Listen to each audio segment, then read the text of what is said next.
Last time on Square Roots, we sniff out some adventures in prehistoria when a mysterious lady gets hungry for our meat. Later, one of our three students survives. That's a 33% success rate, or as I like to call it, an excellent batting average.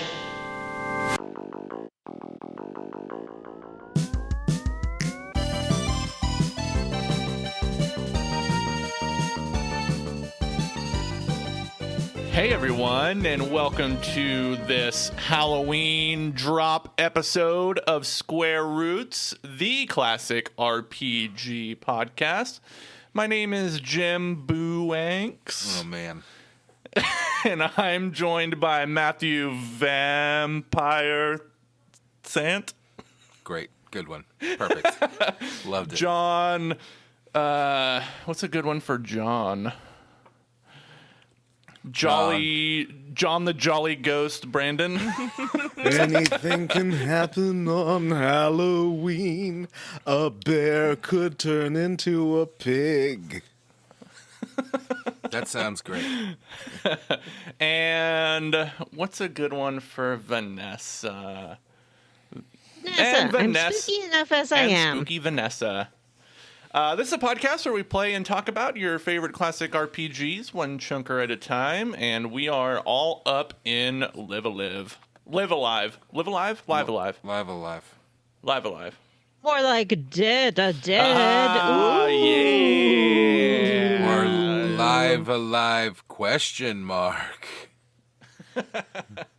Unalive. It's alive. Or maybe it's Unalive. Unalive Alive.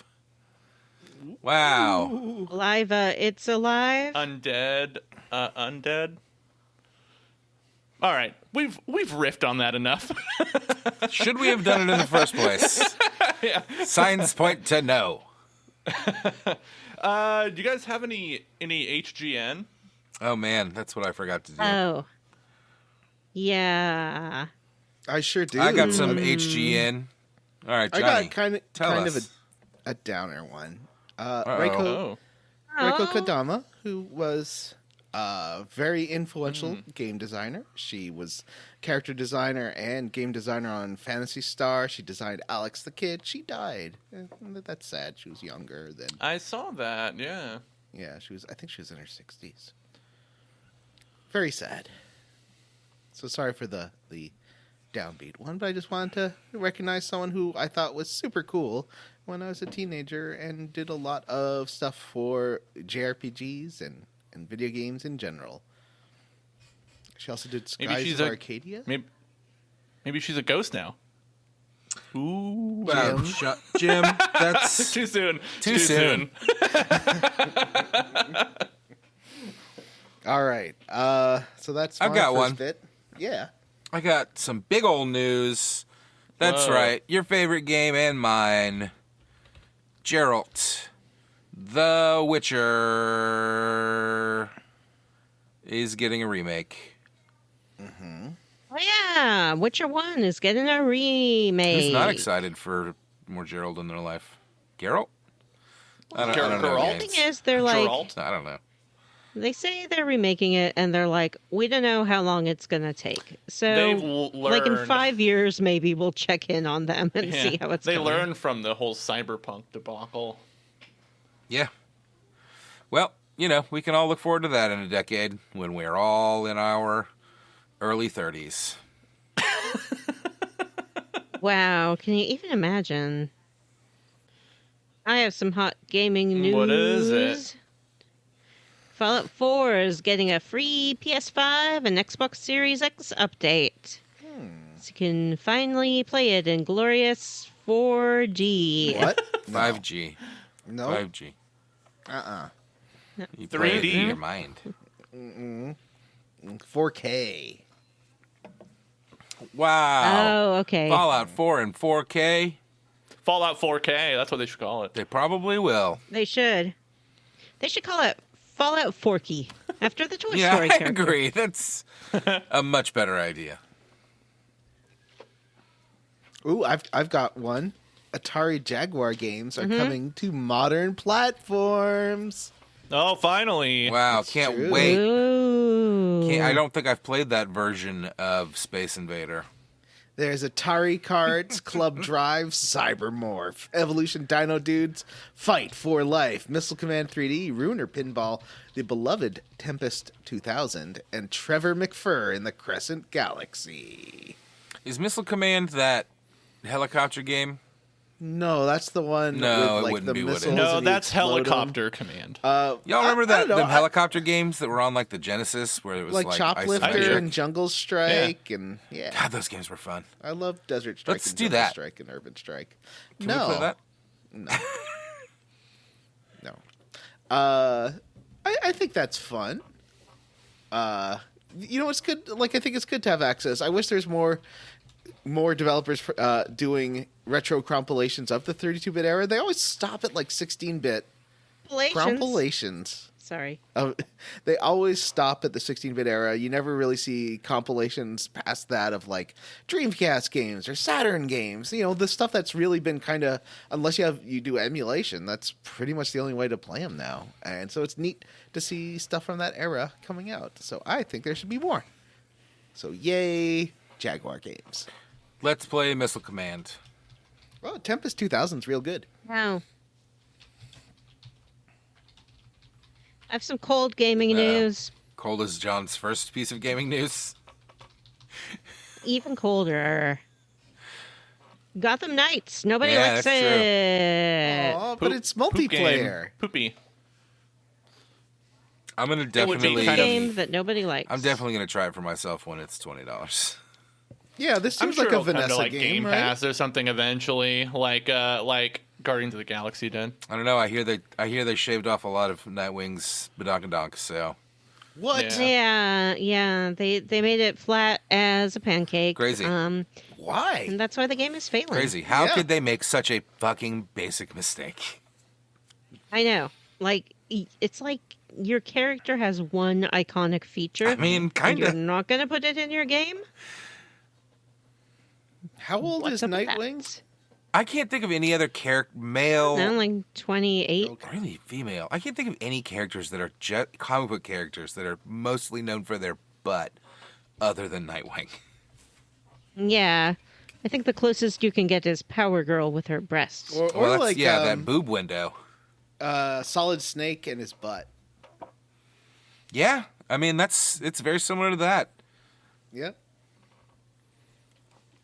They but they cut it out of the game. So clearly we're boycotting it. Square Roots is boycotting Gotham Knights until they add Until we get that Nightwing's button clappers back in. and learning the guards.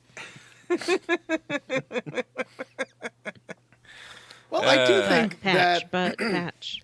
that a lot of game designers are unwilling to recognize, especially with like superheroes and stuff. A lot of people want to play superheroes they find cute, but they're fine with like making Catwoman a ridiculous sex doll. But when it comes to making the boys somewhat hot, although I think Batman in the Arkham games was a big burly brute, which is nice. He was, yeah. There's a fun Anita Sarkeesian bit on one of her videos where she tried to show off Batman's butt, and she just couldn't wouldn't let because her. the capes would not let her. And I'd done the exact same thing in one of my old Bears and Games videos.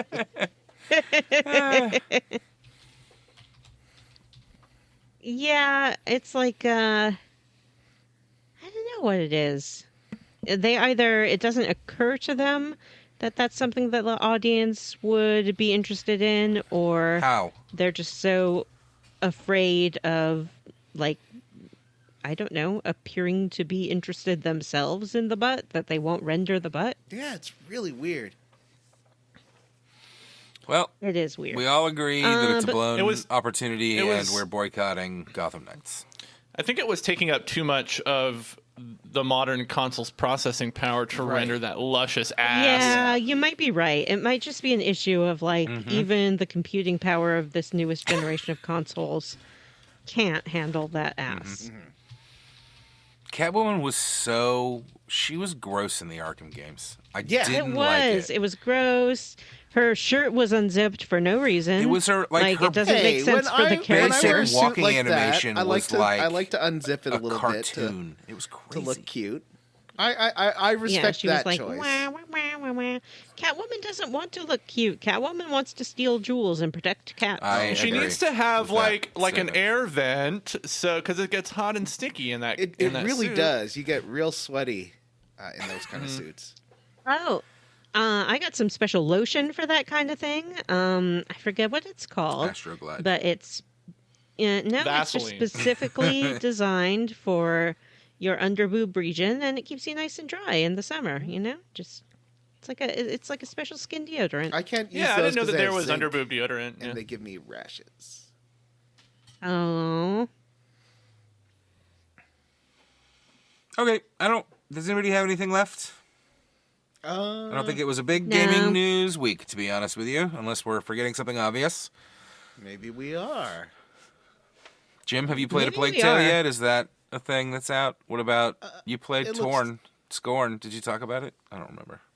Oh, That's a did you level talk up. about last played week, Scorn? maybe? That's my level up. Yeah. That's a level Last up. week. Yeah, What are you last doing? week. My level up is that I saw a movie called Barbarian. Did you like it? Are we in the level up It now? was all right. No, I'm just messing around. Does anybody have any last minute hot gaming news? I don't think so. All right. Well then, yes. Who wants to level up first? Not Jim. I'll go first. Nope. Aw. I want somebody else to I was- volunteer. You, like a Why? teacher I in was gonna class, talk you about raise your hand too Scarred. often. Sometimes you have to. No, I'm kidding. Jim, how did you level up? I played a game called Scorn. Was it Scorny? Scornful? It was about corn. The Corn? bands? Yeah. Boom, No, back to it's, me, back banana. Was that what was going on in the background the entire time? yeah. Yeah. Wait, I kind of want to play that. Scorn is good. It's a horror game, and it's got a lot of cool atmosphere, and it's like a bio-organic world inspired by like Giger stuff. So there's a lot of like phallic-looking things and references to reproduction and all that stuff. But it's a fun little 4-hour game. It doesn't really have a plot per se. There's no dialogue. It's kind of like Myst with a little bit of combat. I think people were surprised that it wasn't a shooter, right? That it kind of looked like a Doomy sort of game, but it's more of a misty kind of game. Yeah. I heard yeah. that there's not much in the way of a plot. There's no plot really. There's some environmental storytelling stuff that goes on where you can kind of glean what this kind of alien culture is about a little bit. But otherwise, there's no plot. It's you just kind of moving from place to place. But I was kind of on the fence while I was playing it. You really have to kind of hit every little checkpoint and health refill thing. Because if you don't, then you end up in the situation I was in where I ended up having to run from most of the combat in the first half because I didn't have the thing that heals you that I just forgot to pick up. So I was running through the game without the ability to heal myself, which was a real bummer. But once I finished it, I think the third act of it is really good. And the ending was super bleak, but I liked it a lot. It's a fun game. It looks fantastic. I'd say if you've got a few hours to kill, Scorn is on Game Pass if you've got it. It's a nice little treat. I recommend. Vanessa, how did you level up? I had a wonderful weekend out at everyone's favorite center for gaming action, Dave & Buster's. That's right. spent I'm a just going to drop weekend the brand there? name. Spent a whole weekend at Dave & Buster's. Oh, wow. No, I just spent like an hour there. Oh. Honestly, an hour will do ya. Play a little skee ball, play a little ball toss. I like to throw the balls at things. It was the first time I had been there since the pandemic. It's a little bit weird to be like touching things that people touch again. But, I had my hand sanitizer. I was careful. Did they have one of those cool Pong tables? Last time I went to a Dave & Buster's, they had a Pong table where every side was like a Pong defense, and you had these like squares that you slid on the screen to move the paddle back and forth. They did have that. Those things And are radical. They also had a giant hungry hippos where you sit on the hippo's back and Yeah, those wiggle are a fun. lever back and forth. Yeah, so we did that one. I think my favorite one was like plate smashing game where you throw real balls at a screen and then the plates smash as you make contact with them. Ooh. It felt destructive, but they're like virtual plates, so it's not actually destructive. It's the best of both worlds. That's cool. Last time I went to a Dave & Buster's, they had this big Monopoly thing where it had this big physical, on The Price is Right, where you spin the wheel. It was one of those, but it was Monopoly, and it would land on a property, and then the property would be worth like so many points, and then if you got... At the beginning of every game, it would say, if you land on this one, you'll get a bonus. And then if you landed on that one, you got a bunch of tickets. Oh, nice. Pretty Yeah, cool. I didn't see that one. They had a big, trivia table where you, sit and do a trivia game. But there were only 2 of us playing it, and so we only got 4 questions. It was not very fun. So that was fine. I also watched a movie called Baz Luhrmann's Elvis. Ooh. If you are a fan of maximalism, you'll like this movie. What's maximalism? Because maximalism is when instead of being judicious with the things and temperate in your filmmaking, you just put all of the stuff all the time. Oh, like You he know? did with that one movie with Nicole Kidman there. Like he did with that one movie with Nicole Kidman. And people liked that. This, I heard that it was terrible, and then I'd heard the sort of counter narrative that it's not terrible, it's wonderful. I didn't think it was either. I liked the first part of it. I didn't care that much for the second part of it. It did have Tom Hanks in a fat suit the whole time, which was just weird.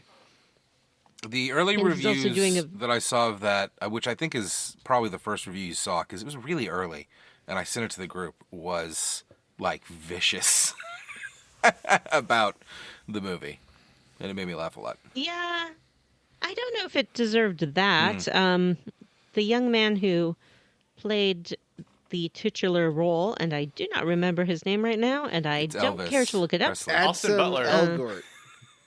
It's Austin Butler. It's not Edson Elgort. It's Austin Butler. He did a good job, but it definitely felt like an Elvis impression. Not like a cheesy impression, but more like a caricature. Like it felt more Elvis than Elvis actually was, if that makes any sense.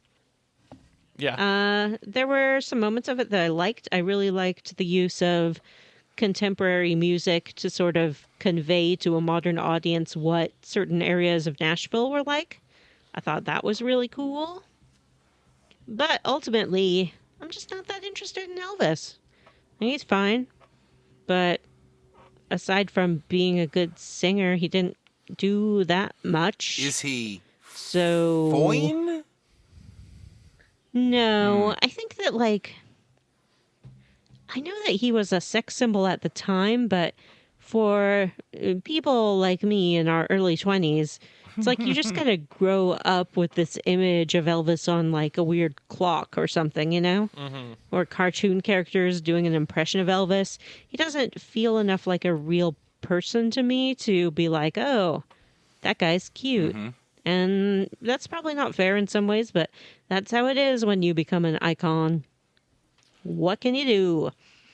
Finally. I know people were making fun of it, but I thought Tom Hanks' performance was pretty good as the sleazy manager. I probably could have done without it. Really? Yeah. Yeah, I wasn't that into it. I don't like it. Finally, my spooky activity. I watched a movie called Werewolf by Night.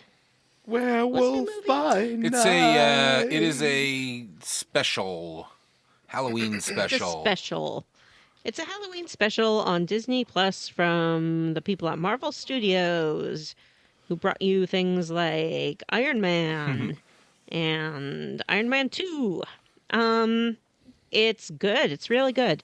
If you like Vincent Price movies, if you like B-movie 60 horror, Like B-movie you're with going to love it. Jerry Seinfeld. Yeah, B-movie with Jerry Seinfeld. If you like that, you're going to love this because it takes all of those tropes and styling and tells this contemporary story in a really effective way. And a bee It's fucks a only lady. like 55 minutes long, and a bee fucks a lady. I saw a lot of. Did you know Did I know? that the lady in Bee Movie is named Vanessa? That's right, she's named after me. Wow. I don't remember what I was going to say. Something about Werewolf by Night. You saw a lot of werewolf? Did you like? You saw a lot of... I saw a lot of Werewolf. Did you like it, Matt? I liked it a lot. It was, it's very Universal Monsters-y, and like it's black and white. Oh, I know what I was going to say. It's black and white, and and it has a lot of like homage camera angles and stuff and shots. But it also did a lot of setting up with, I felt like, very little, which was fun. I saw some argument on what time frame it was set in. Is it contemporary? Is it in the past? But I don't know why anybody would ask that question, because there definitely had the now Marvel trope of some people with laser batons showing up. Yeah. Always got to have somebody with a laser it was baton. clearly in the present. I thought so too, but I guess that the Hydra had that stuff in the 50s or whatever, you know, or the 30s. I don't know. I'm not good with times. When was World War One? Yeah, I didn't get the impression that it was When was not set in the I agree present. with you. I just kind of wanted to It see was what the year. teens. It's Captain America 1 is World War II, right? Yes. Correct. Yes. Okay. Anyway, well, that's interesting. I liked it a lot. I liked Elsa Bloodstone. I'm a big old Elsa Bloodstone nerd, though. Like, that's some good deep cut Marvel, you know? I enjoyed that. Yeah, and you can watch it without being into other Marvel stuff. So if you're someone like Jim, who's like, I hate Marvel. I don't want to see a superhero. That reminds me that I was going to say this to Jim when I watched it, but then I thought I won't because Vanessa will yell at me about spoilers. But my recommendation to Jim on Werewolf by Night would be, like, I think he would enjoy it, but I also think that he would, and justifiably, by the end, be like, oh, God, it just turns into a Marvel thing. You know? like I said, people with laser batons show up. But it's got some fun twists and some really great-looking monsters, and one of the big monsters is mostly practical effects. And cool. The Werewolf by Night certainly is a distinct, classic, universal werewolfman-looking character, which is a fun idea. It's fun. I like it. I like the characters. Yeah, I'd recommend it, Jim. And it's something that you could watch with a teenage girl. I mean, the things So he go find watches one. with teenage girls I love is watching wild to stuff me. with teenage girls. My daughter won't. So a week ago, she was home, and we were at the mall. Maybe it was 2 weeks ago. And we were walking through the mall, and I was like, do you want to go see a movie? And she's like what? And I said, well, that Smile movie is out. And Jim had just told me about how he had taken Jalen to it. And my daughter was like, fuck no. I don't want to see that. No, but I think it would be good for Jalen. I think that she'd like it too. Even though obviously she likes the hardcore stuff. Oh, it had the punk from Star Trek. Y'all know about that. What? The I do. big bushy bearded man, I think he mostly carried an axe around, was the punk from Star Trek 4 when they go back in time, and there's a kid with a red mohawk, and he like gives him the finger, and then he made a cameo in Picard recently, maybe, or probably Picard. I don't know. One of those. But yeah, same actor. Punk. Oh, Star cool. Trek 4. Right? Am I right there? God. John, you seem to know better than I do. What if space? He was seemed like a very Johnny depressing? boyfriend. Who? Oh, I haven't watched this werewolf thing that you're talking about. Yeah, the werewolf guy. I think you'd like him. I haven't seen it. Well, maybe It's you interesting, you know. should. Do y'all remember when Marvel used to do, when the Marvel movies that were coming out always felt like it was going to be a different genre, you know? Like Iron Man was kind of a fucking Top Gun-y, like military thing, and then Captain America came out and was more like an old school drama, but then Thor was kind of a Shakespearean thing, and then they got really interesting with it when they started doing like Ant-Man was a heist movie, and Captain America, what was the second one? was like a spy movie. Winter Soldier. Yeah, that shit was so good. And now they're all just kind of the same thing. It's a bummer. Maybe they'll shake it up again. You never know.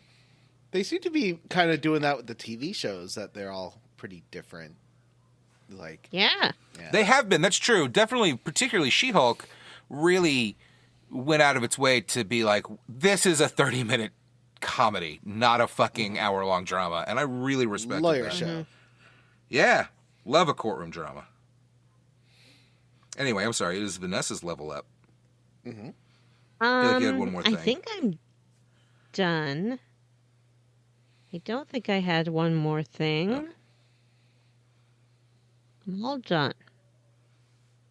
Johnny, how did you level up? How did I level up? Me, level up. Let's see. I leveled up by... I finished Xenoblade 2, finally. I started Xenoblade 3. I was very excited. Xenoblade 2 has a good ending. I'd say there's an extra scene at the end that didn't need to be there. Gilding the lily a little bit, but whenever we do this on the show, we can talk about that. So sometime in the deep dark future. I played some TurboGrafx 16 Mini with my friend Brett, and we played Dungeon Explorer. And that game, have any of you played Dungeon Explorer? Mm-mm. It's like it's by Atlas, so like the Shin Megami Tensei folks. But it's like up to 5-player multiplayer dungeon crawler, sort of a little bit like a Gauntlet, but more RPG. And it's really fun and has amazing music. And I like the character design a lot. I was playing a chunky gnome, and he was playing a chunky thief. I don't know if all the characters are like stocky boys or not, but it was funny that we both ended up with beefy boys. And we also watched a movie called Creepshow. Now, I know Jim knows this film well. Definitely seen Creepshow. It's such a good movie. Doesn't that have a show on? Isn't that a show on AMC now? It's a show on Shudder. Oh, Shudder. Okay, but that is AMC. And it's that is AMC. It's actually the series is pretty good actually. Oh, okay. Is it an anthology? Yeah. Yes. Huh. Yeah. It's I'm sure. 5 stories with a wraparound story as well, and they're all great. Like, there is not there is one dud, and it involves Stephen King. I like that one. Oh, he's crossing his eyes the entire time. Apparently, George. Yeah. So this was written by Stephen King, his short stories, and George Romero from like Dawn of the Dead and Night of the Living Dead was directing. And apparently, George Romero was like, bigger, more, give me more. And Stephen King's like really giving it his all. In like that is such a weird performance. Yes, that was not a good section. Although I think like the special effects were great, and I liked the story, and I did like his imagining how much money he would get from selling the meteor. $200. Yeah. But I like his character, like the guy who he's a bungler. He can't do anything right. And so him coming into contact with this meteor it's just a funny setup. Right. I like it. I just don't like... I think Stephen King kind of destroys the segment. He's so bad. He's not a good actor. No. But otherwise, the other segments director. were really good. I think my favorite is The Crate, because there's a lot to that one. I like The Crate, too. However, the first one with Ed Harris disco dancing, his dancing's so good. And the last one I found super scary as a kid because I wasn't super familiar with cockroaches, and I didn't know whether or not what happens at the end could happen at the end. Yeah. I always thought the head in the sand one was really scary. Yeah. Yeah. It's oof. That one's with that's got the bad guy's Leslie Nielsen and the good guy is Ted Danson. Although in almost all the stories, everyone's kind of a jerk. There's not Yeah, really it's one of good those guys. Yeah, it's kind of like it's like a Tales from the Crypt kind of where everybody's kind of sleazy, kind of. I don't know how else to describe it. It's a little sleazy. But I definitely recommend you all watch it. One of the best things is whenever someone's scared, it kind of turns into a comic book panel with like crazy lights behind them and like really obvious, like, because it's trying to look like an old EC comic book. So you get like the red light on one side and the blue light on the other, and like a stylized background, and they kind of pose like, "Whoa!" Oh, it's so good. It's so good. Or like the guy at the end who gets surrounded by like cartoon, like a frame of cartoon cockroaches. Oh yeah. There's so many like little comic book setups like that are really fantastic. The only bad special effect in the movie really is the body at the end with the bug. It just looks like a big plastic doll. Yeah. I remember it looking fine as a kid. It looked scary as heck on like a little CRT, but on a 4K display, it doesn't quite hold up. You see way too much detail of that. But yeah, what a fantastic movie. I recommend everyone watch it. It is one of my favorite movies as a kid, and I still really like it now. And Matthew, how did you level up? I watched a movie. Ooh. That movie was called The Barbarian. That's right. It was about a bard, and they went on an adventure in an underground tunnel in hell, and they sang no songs, so that's why I give it 0 out of 5 stars. We watched a movie called... I heard of this movie, too. I watched it, too. We all watched a movie called Barbarian for the Patreon episode this month, so I won't talk too much about it, I guess, but I also kind of wanted to share it here, because it was a wild ride. You know, that's a wild ride, that Barbarian movie. That's for sure. It is. But overall, I felt like it was pretty okay.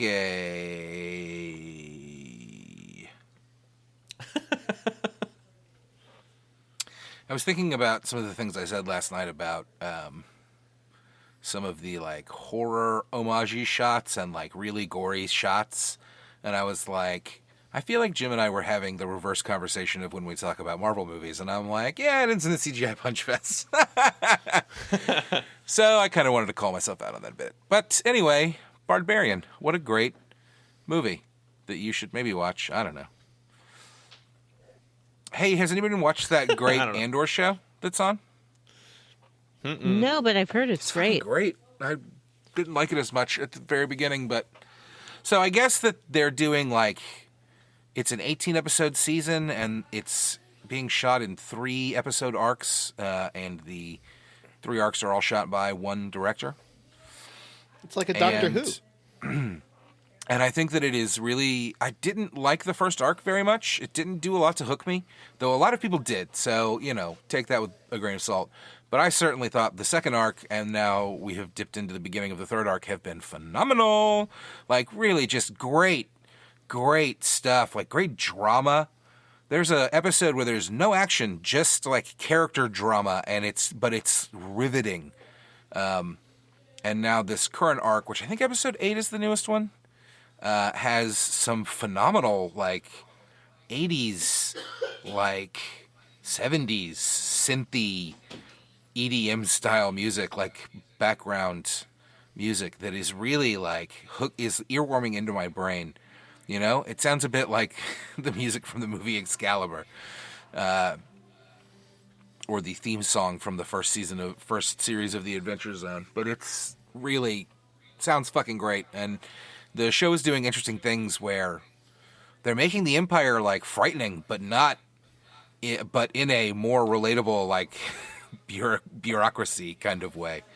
That's interesting. It's different than any of the other Star Wars shows, for sure. It requires nothing other than having, you know, an idea, having seen the Star Wars movies, I suppose, and having an idea of what that's all about. But it's great. So anybody that was on the fence about that after that terrible Obi-Wan show and the terrible Boba Fett show, maybe go check out that new Star Wars Andor show. It's fucking great.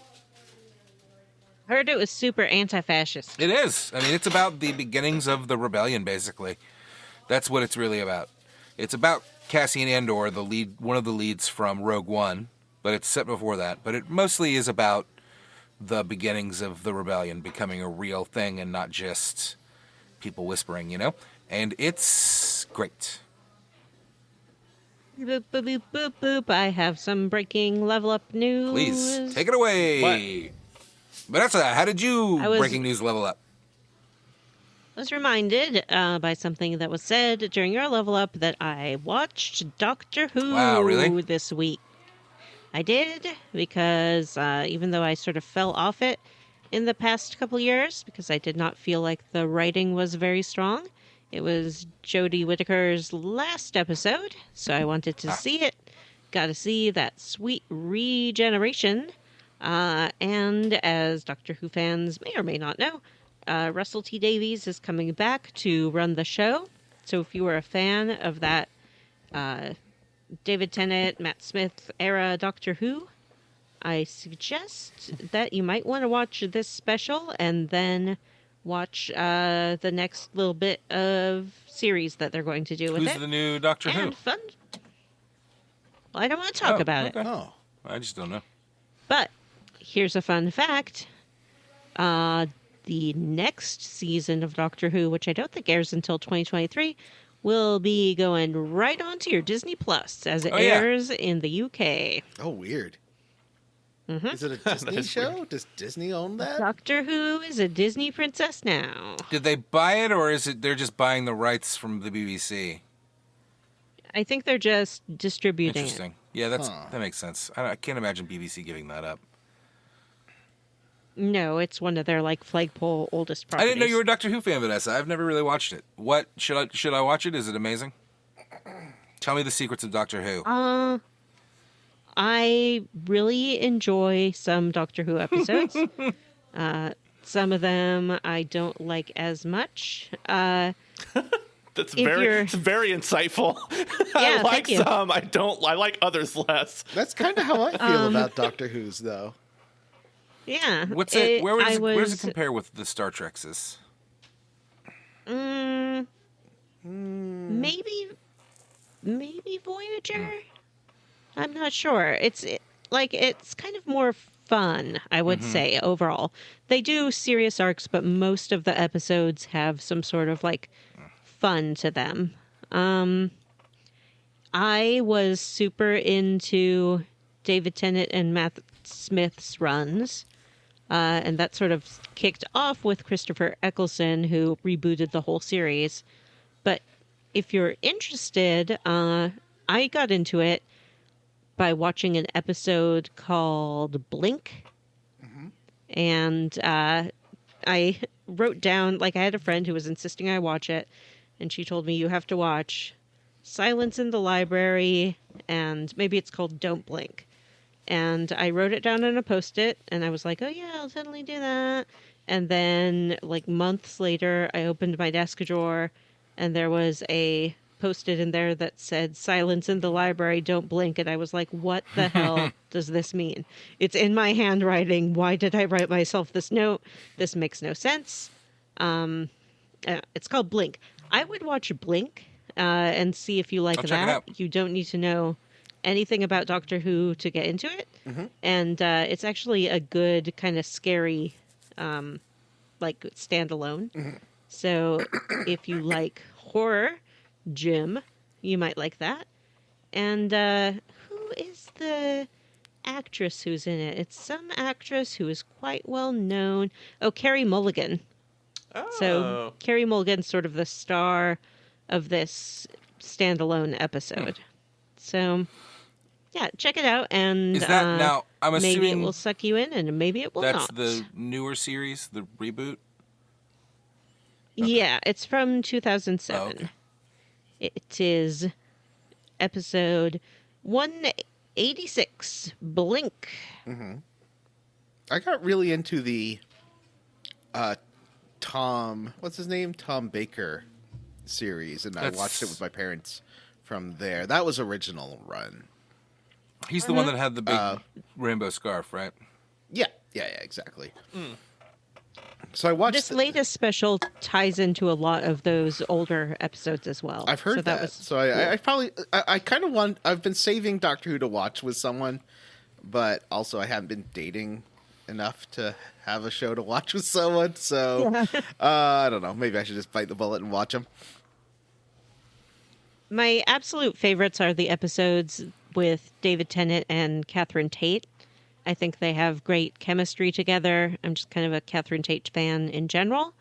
And their dynamic is very much as like equals and friends rather than the sort of I'm the guy doctor so cool, you're my companion dynamic that often shows I know up. more. And it's Sorry.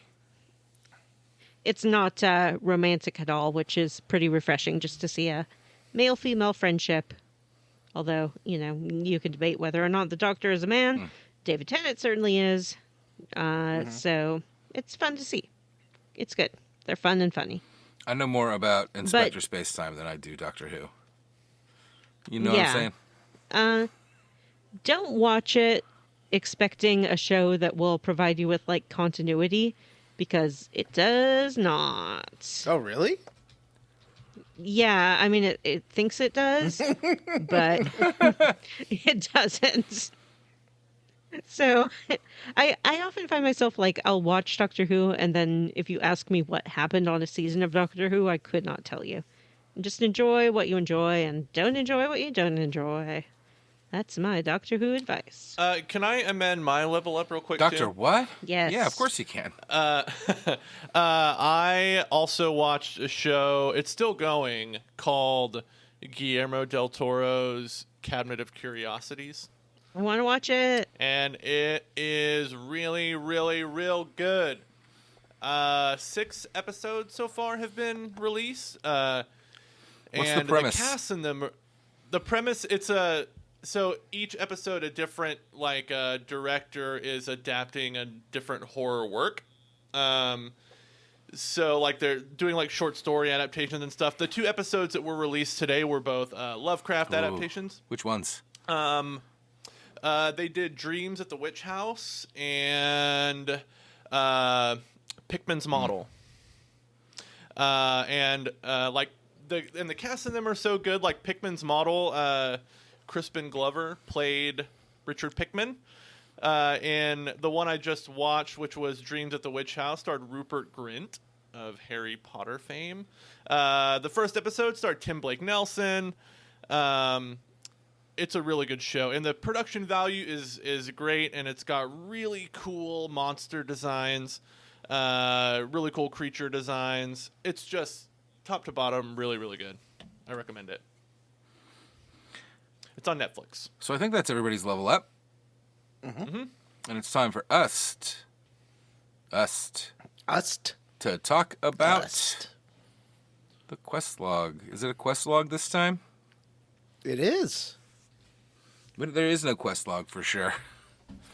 The chapter select. Journal. Story time. Yeah, it's chapter select. And this time we selected Edo Japan, Wild West, and present day. Mm-hmm. And they're all fantastic. Yep.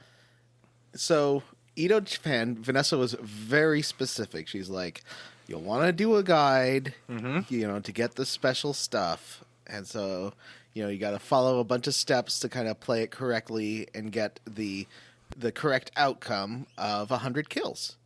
So, I did exactly what Vanessa said. Yeah. Yeah?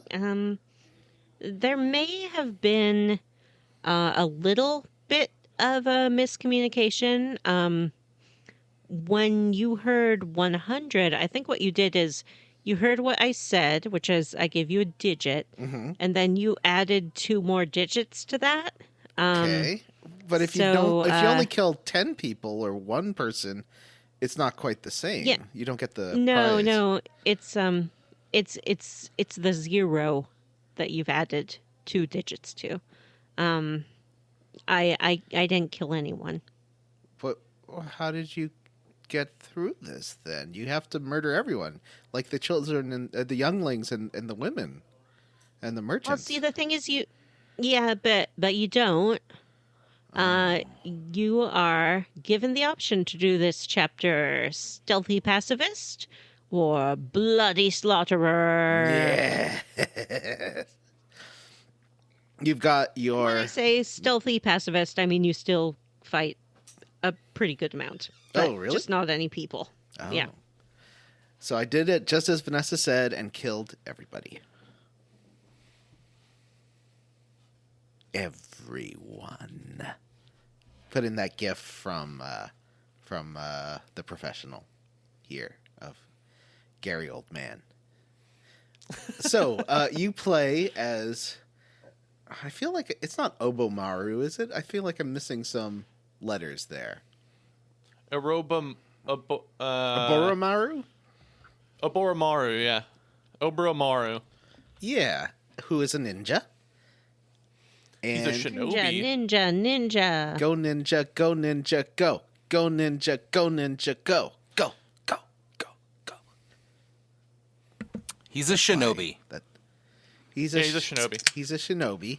And your shinobi masters...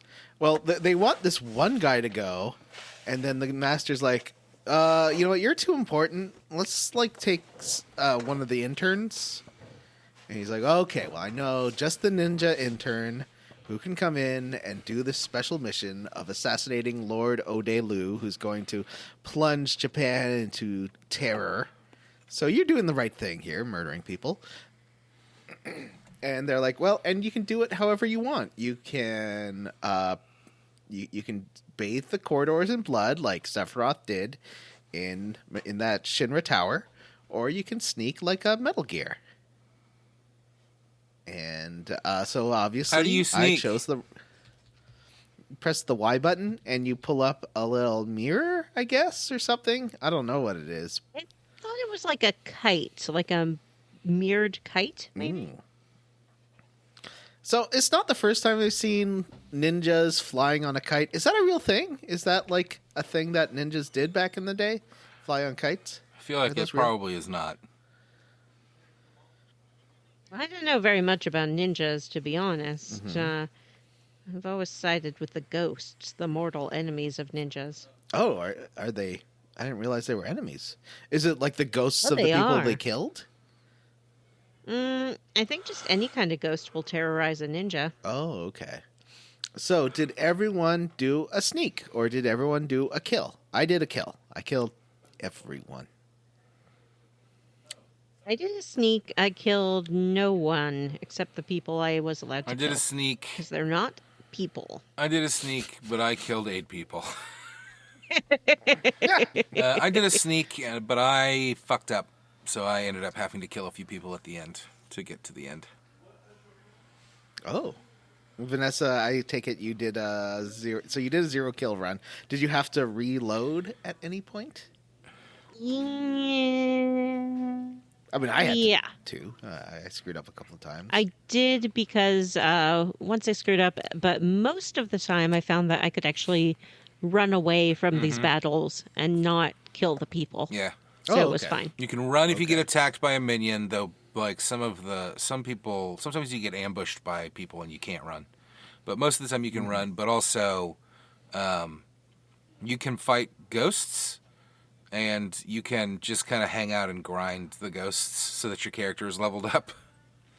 And then there's some secret bosses that don't count towards the kill count. There's a giant fish. Yep, I killed the giant fish. This is an interesting level. It's different than a lot of game. I don't know how to describe it quite, but it's definitely like It reminds you have me a of, map, like- and it is Yeah. just set in this Japanese castle, basically. And you have to sneak through. You sneak past the guards. You sneak in through different houses and into storerooms and into attics. Feels like an old PC game. Like, the ones where it's just one castle. Yeah, Like old... Yeah, I like Castlevania-y that. almost, but like not with that flavor. Or like the Elvira game, which I still want to do a bonus episode on. It's interesting though. It's different and it's fun. You get to run around on the rooftops some. You get to sneak around in the water with a little bamboo chute to breathe through. Mm-hmm. You could bump into the other guys who are also doing that, the guards that are in the water. So, what's it like? Tell me about playing as a pacifist, and I'll tell you about playing a violent murderer. Did you mention what the mission was? The mission is to assassinate rescue Lord Ode No. Lu. The mission is to rescue the prisoner. Oh. Correct. Oops. So that's how you can get away with it, though. If you make it to the end, the prisoner will join you, and you end up fighting. Vanessa, why do you fight him if you didn't... Okay, so here's what screwed me up. I rescued the prisoner, and he joined my party. To get the 0 kill, you cannot rescue him. You have to avoid him, and then make your way to Odio... or whatever his name is, and Lord Ode Lu. And then I guess he joins you, which I'm assuming is what happened to Vanessa. But why did you go there in the first place? Like, why did you bother going to the top of the tower to face Lord Ode Lu? I don't know, now that you mention it. Because I got to the prisoner, and he was like, I'm not leaving without killing this dude. And I was like, well, I guess I'm in for the ride, because I got to get you out of here.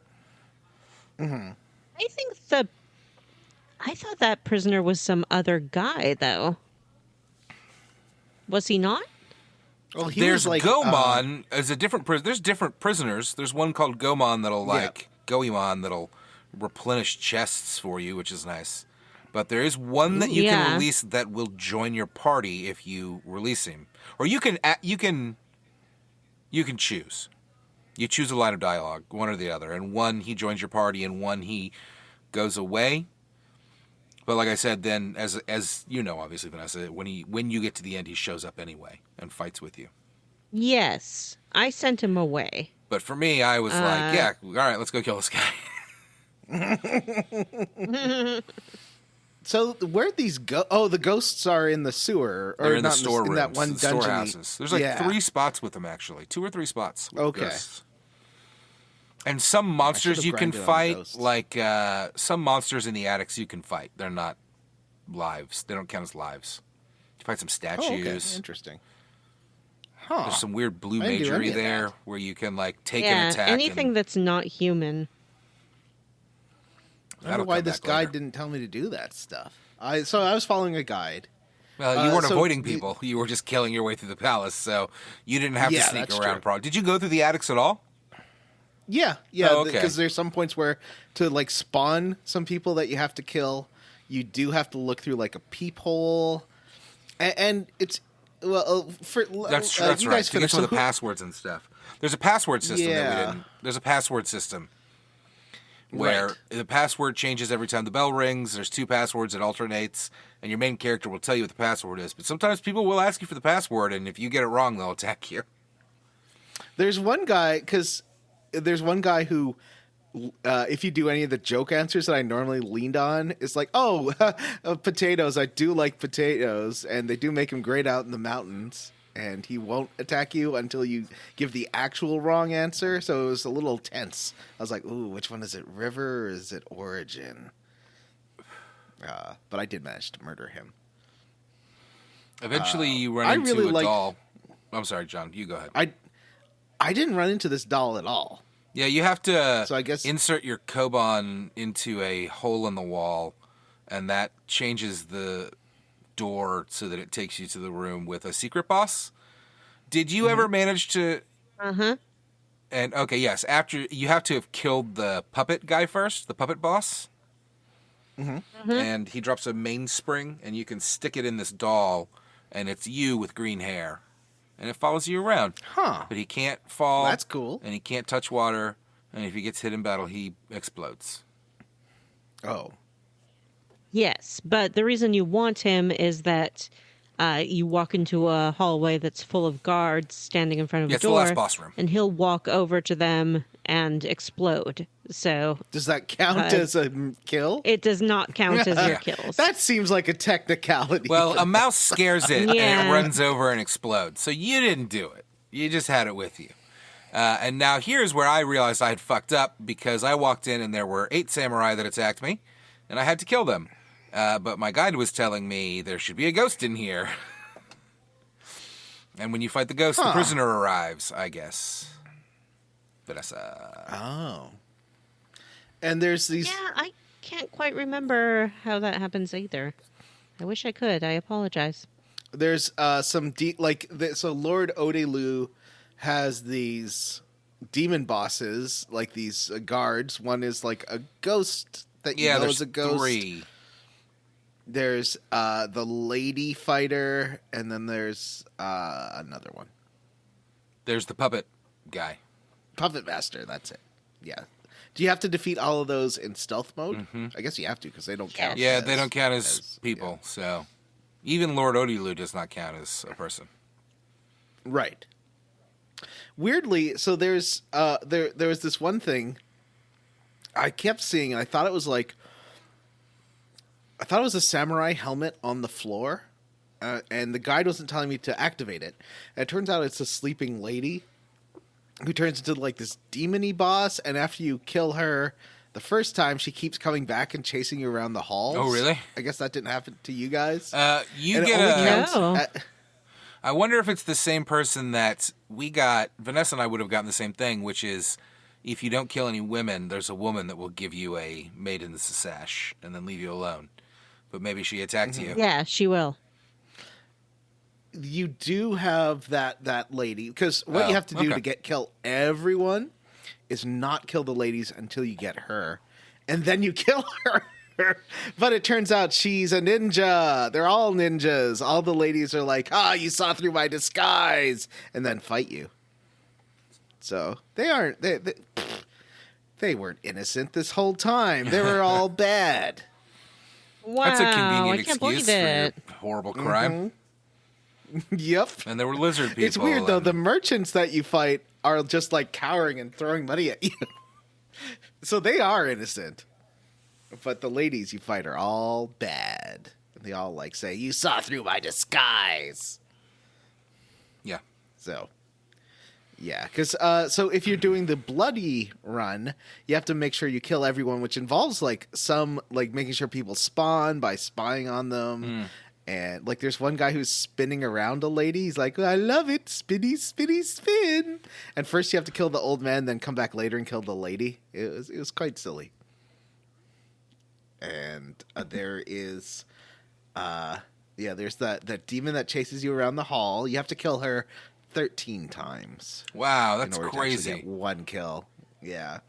It was very obnoxious. So it turns out if you want to do the secret bosses and the 100 kill route, prepare to like spend a good 6 hours. That's why or I something chose on the this stealth junker. option, to be honest with you. I looked into them both, and they said, the stealth option is very short. And I said, thank you. Perfect. So you get to Lord Odelu, and he he attacks you. First, he sicks a ghost on you. And then he runs away, and you have to go up to like the tippity-toppity floor, and then he attacks you again. And I was like, "Oh, this is an easy boss fight." And he's like, "You fool! This isn't even my final form. Come to the rooftops for a real fight." And then he turns into like a frog. I don't know. Yeah, he turns into a frog man. He's a big old flat frog, and you have to kill him on the roof. Now, after killing those secret bosses, so the two bosses that secret bosses I killed were the fish man and then the guy guarding the Masamune. And the Masamune guy was very tricky because apparently it's a lot easier if you're level 14, but I was level 13 first I was level 12. I tried it like for an hour, level 12. So then I went and defeated the fish boss, who was a lot easier, and I was level 13. The fish boss is easy if you look up the guide I was using didn't give me this tip, but if you poison it, it takes away half his health. Pretty much, it's like in 2 turns. or 3 turns. It's really useful. I didn't fight the fish. The other boss is pretty tricky because he's like moving around and he can very easily daze you, and then he does a follow-up attack. You're talking about Lord Odilu? No, the secret boss with the sword. He's like a ghost that you know is a ghost. That was fun. My son picked up the Switch while I was fighting Lord Odilu and beat it for me, which was very nice of him. But then he'd never played the game before, so he was able to. It was pretty easy. He then immediately turned it off, and I had to replay it the next day. But it was like a joke fight. Like every attack I get, whatever. Maybe I just picked the right attack, but I kept knocking him, making him lose his turn, like stunning him. He never took a turn. He never even got a turn. Oh wow! I just killed him. I don't think I definitely didn't have a hard time, but I was near max level already. So I thought 10 was the max level. No, you can definitely go up to 14. Wow. And I was 13 when I defeated them. I leveled up to 7, and that was it. 7 or maybe 8, and then I think maybe some of the bosses pushed me up a little bit, but I think maybe I was level 9 by the end. Yeah. And after you defeat the boss, then the prisoner comes up and he's like, there are my ships firing their cannons. Because I will be the next emperor of Japan and will bring an age of peace and prosperity. Mm-hmm. And then the sun rises. Can I talk about this guy for a second? Yeah, of course. Because his voice actor is Australian, quite clearly. Mm-hmm. He's like, "Good day, mate. Here's me ships. By the way, I'm Sakamoto Ryōma." Sakamoto Ryōma is a real person. Is he Australian? From Japanese history? Nope. He is most assuredly not.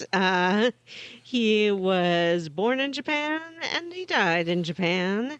He was assassinated, actually, to Japanese parents. And he is the person who's largely credited with bringing the concept of democracy to Japan.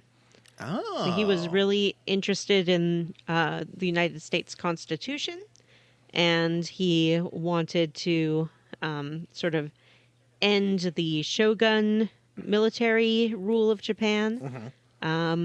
And he put together, I think, the parliament and wrote a sort of foundational constitution and was this kind of very cool guy. And then he was politically assassinated. Yeah. Well, that explains what happens next with Japanese history, where it turned into a dictatorship and joined the Nazis. Yeah. And then they were made to write another constitution. That reminds me that you all gave me just a rash of shit last week about saying that the narrator sounded different than the main character, and I found a cast list, and I was right. The narrator was not the main character. But he was still another Chinese actor. So it wasn't like someone putting on an accent. Now, as for having an Australian voice actor versus I believe it was I didn't look at the total cast list for this, but I saw it was mostly Japanese names for the cast, and most of them speak with American accents. So I don't see that as being better or worse than speaking with a Australian accent, since they're speaking English. No, it just struck me as very odd. Because if you have everyone speaking with an American accent, I think as Western audiences, we tend to assume then, okay, these are Japanese people. That makes sense. But it's in English. But if you bring in an Australian person, you're like, here's an Australian person. You know? If they all were speaking with Australian accents, I would be like, okay, they're Japanese people speaking with Australian accents. But it was just very odd to me. Rightfully so. I understand. All right, Wild West. Wild West, maybe my favorite chapter. I just wanted to point out, liked it. So before good. we get there, though, I did want to point out, we said it, but we didn't say it. The final boss fight does take place on a roof, and it actually looks fucking fantastic. Is the sky behind you? It really does. And then it ends. We talked about the guy announcing who he is. They're still on the rooftop, and like you see the ships out in the harbor, and there's like lights and stuff. It's fucking cool. And then depending on how you played, I got like a dark when the sun rose, it turned to like a dark, cloudy sky, and it said Bim Jenks succeeded in his mission and murdered 100 of Lord Odelu's followers. And Lord Odelu, so that kind of why. Yeah. Vanessa. Yeah, and for me, it was a beautiful sunny day. Mm-hmm. And the guy was like, wow, I so admire the way you didn't murder anyone. I want you to have my very special sword. And he gave me his very special sword. I got a very special sword from that secret boss. I didn't do that either, so I really fucked up. Yeah, that's the end of that. He also asked me to join his ranks as a military commander or something, and I was like, no, I am a shinobi, and that's all I will ever be. Yeah. The guy was like, I would love to join you in spreading democracy. Hooray! Yay! It's a beautiful new day for Japan for a little bit. The end. I also fought a ghost what I didn't know was a ghost. Which one was that? Made me mad. I was in the storehouse, and there were some ghosts that were clearly ghosts. They were like wispy. Right. I fought them. I'm fine with that. And then in the corner, there was a lady, and I went to go talk to her, and she was like, surprise, I'm a ghost. No. Hate it. Hate it. Why are you pretending to be a lady? Just be a ghost. Be who you are. That's all I'm asking of ghosts. At least, I know that was a bit of a downer, but then you had the next chunker, the Wild West, which is so fun. Yeah. It's so A lot of good. cursing. Tell me, how does this Wild West start, Vanessa? This Wild West starts out in the desert with tumbleweeds blowing on by.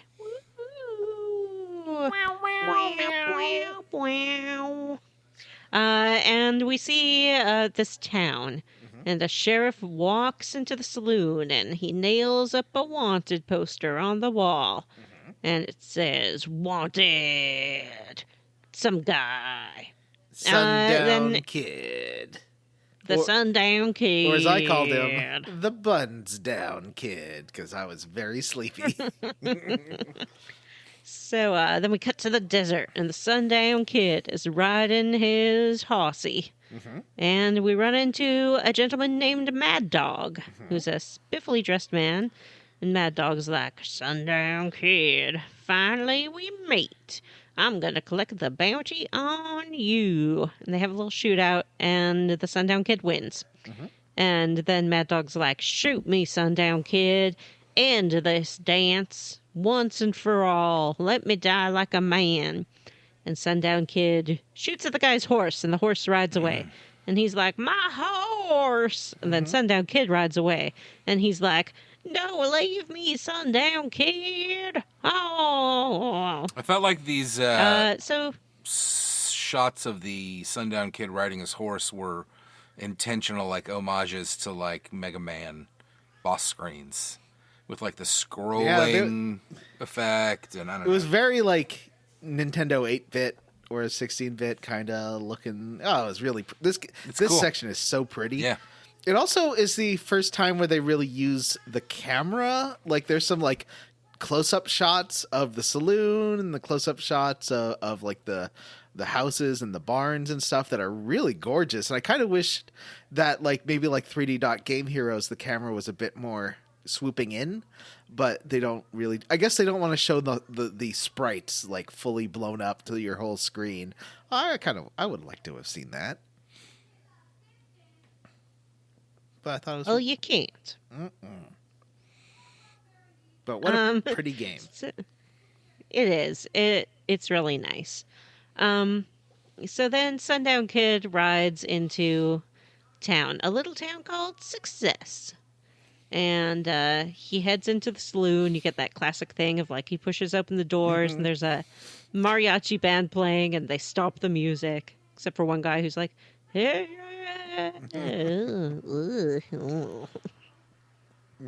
And you head over, you ask for a drink, and the bartender's like, of course, whatever you house." want, no charge, on the house. So then this tough guy comes in, this local toughie, and he's like, bartender, give me a drink. And he says to the Sundown Kid, you're in my special stool.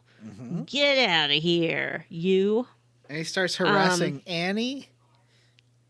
Oh, yeah, the saloon girl, I guess you'd call her. Mm-hmm. And then he, to really get to Sundown Kid, he's like, I'd like to order a glass of milk for this guy. And you, the bartender slides over a glass of milk, and you can slide it on back to the guy. I kept drinking them. Super cool. I was like, milk, milk, milk. Yeah. No, he slid it over to me. I slid it on back, and then he said, what's the matter? Don't like milk unless it's from your mama's tits? And I responded with, your mom, maybe. Does he say tits or titties? I feel like he says titties. He might have. It was very crass. And then he's like, that's it. Now we're going to fight. Before so they Sundown fight, Kid just... Annie was. go ahead. Annie lectured everyone. It's like, you're not going to do anything about this guy. Come on, are you all a bunch of cowards? Look at this jerk. He's just coming in thinking he owns the place. Someone do something, and no one. Everyone's like looking away. He does not say titties. He says tits. Confirmed. Sorry to disappoint. Went back to the tape. I went back to the tape.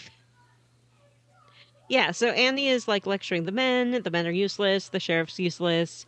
But Sundown Kid's not useless. And Sundown Kid gives a whole bunch of shooting onto these fellers. And then they're like, oh my god, Sundown Kid, you're the best. You have to help save our town. And then who should show up but Mad Dog? And he's like, Sundown Kid's not the best. He sucks. And the I'm kid's Mad Dog. Say it I'm ain't the best. So, Billy. Yeah. I'm Billy. I think No. you're amazing. Yeah, no, Sundown Kid. You're not a bad guy, are you? Sundown Kid's like, I'm no angel, kid. And the sheriff walks in, and down. Billy's like, the sheriff's my dad, and he sucks. Yeah. Fuck the sheriff. He says that his dad's a coward and is always hiding from stuff that happens because he doesn't want to get killed. Don't bite me. Which, fair enough. I wasn't going to bite you. God. So... Oh, Johnny was the biter all along. What a twist. So then the townfolk are like, hey, Mad Dog, please don't fight Sundown Kid. He's going to help us save the town. And Mad Dog's like, well, I can't say no to a lady. That was my Wild West accent. And so it's time to prepare for the gang, which is going to show up. Is this a Three Amigos situation?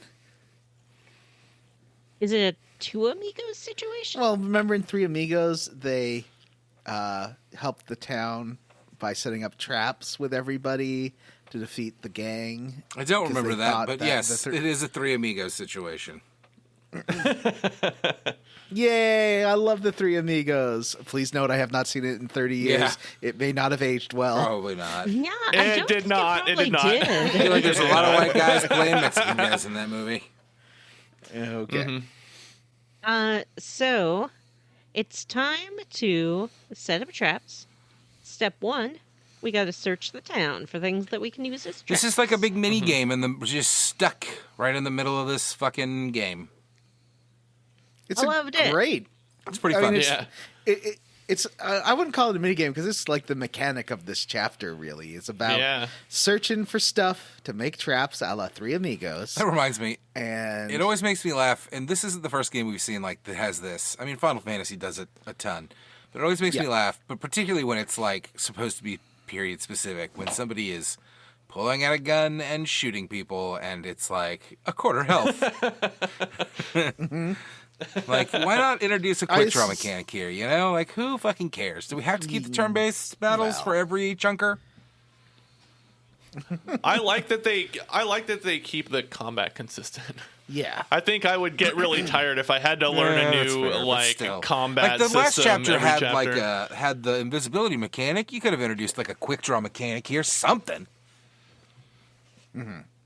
I guess, well, I don't know. But I do like this. I do like this section so much. So the point of this section is to find as much material to make traps as possible, and then figure out who of the, because all the townsfolk decide, they all kind of guts up. What's a non-gendered way of saying they all decide? They all band together. Yeah, they all become courageous, and so you really even like inspire the coward.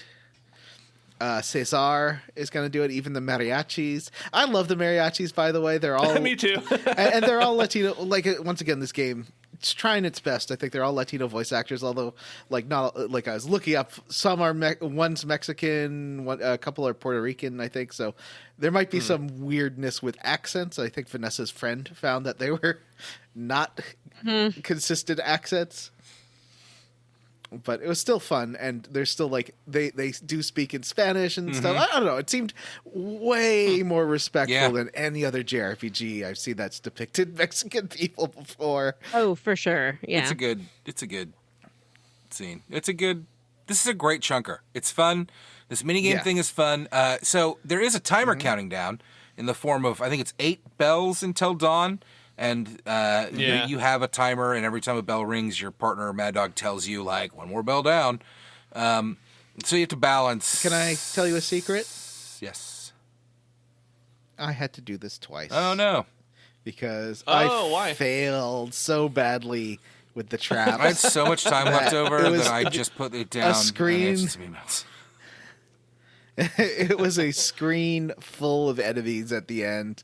And I don't know. I feel like the longer you take to kill Odio, the harder it is or something. I don't know. He's got a devastating attack, and that doesn't help. Long-range devastating attack. Yeah, he's got a big one-shotter. But we'll talk about that.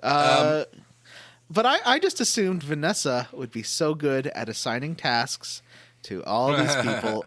Vanessa, were there any, like, secret tasks or anything? Tell me, I don't know if you did like research on it and found like super traps or anything. You can combine oil and empty bottles to make Molotovs. Yeah, I like that they do that for you. Yeah. Vanessa?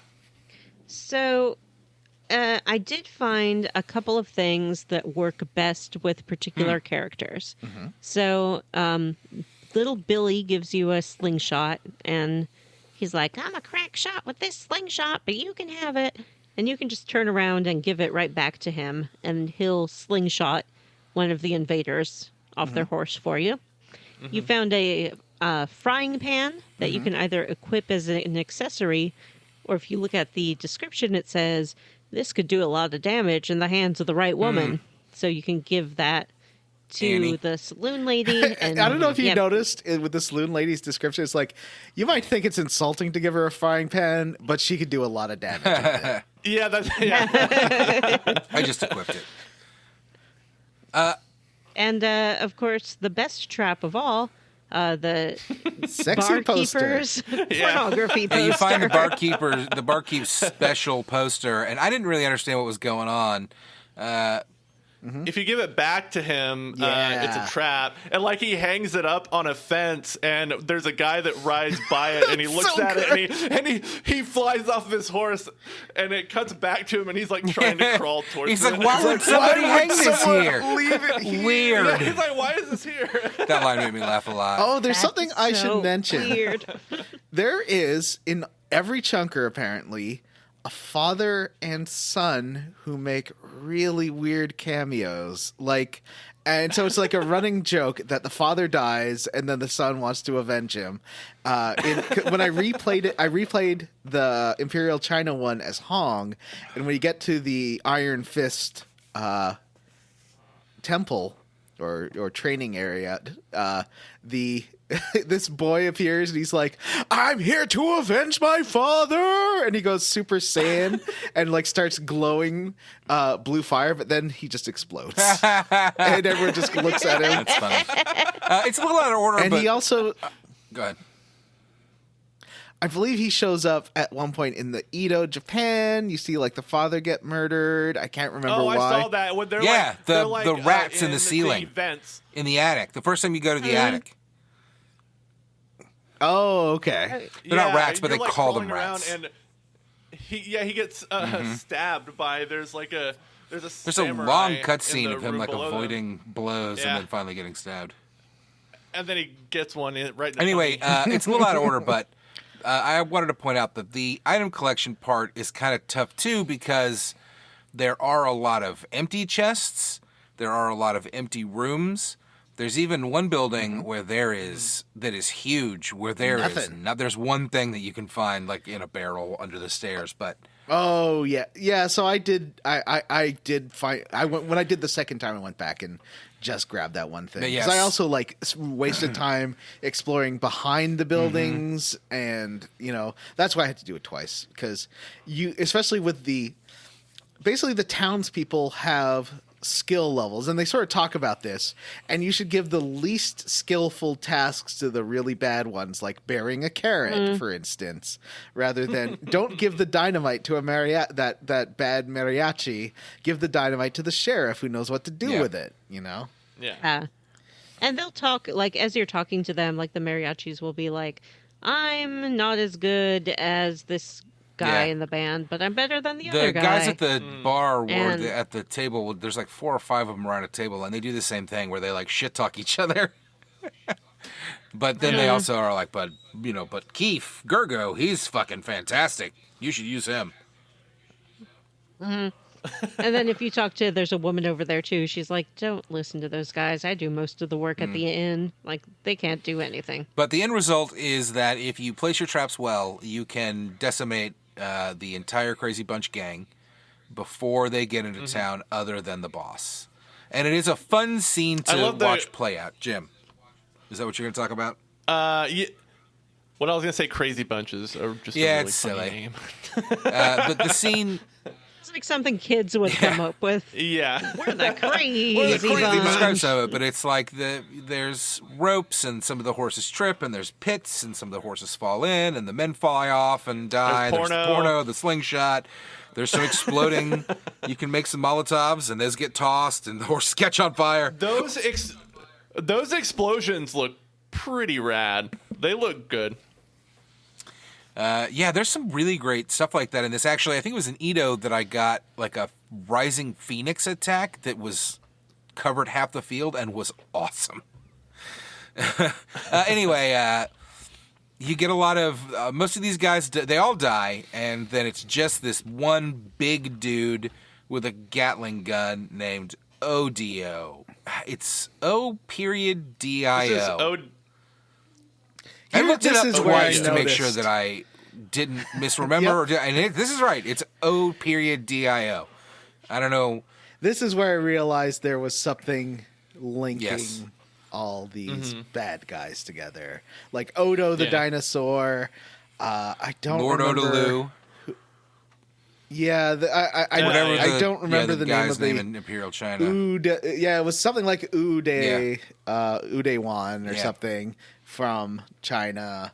And I was like, oh, these are all the same. And this one especially gives like a supernatural element to... Because, Yeah, Jim, we'll get there. what happens when you kill... Oh, yeah, so the first time I did this... Let's talk about them first. Because it talks about how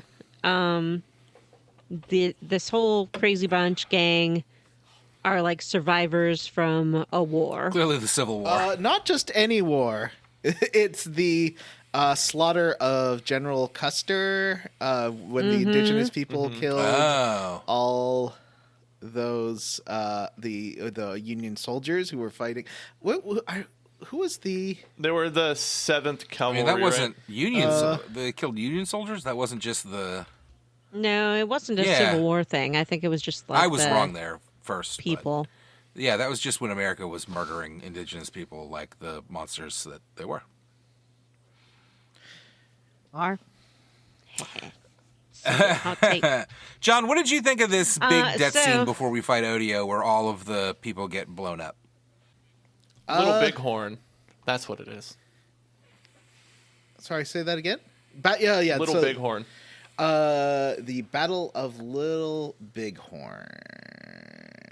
So I guess they were former. He was a Union soldier.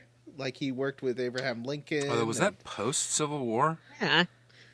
Yeah, this is post Civil War. Still slaughtering the indigenous yeah. people after the Civil War, huh? Oh God, yeah.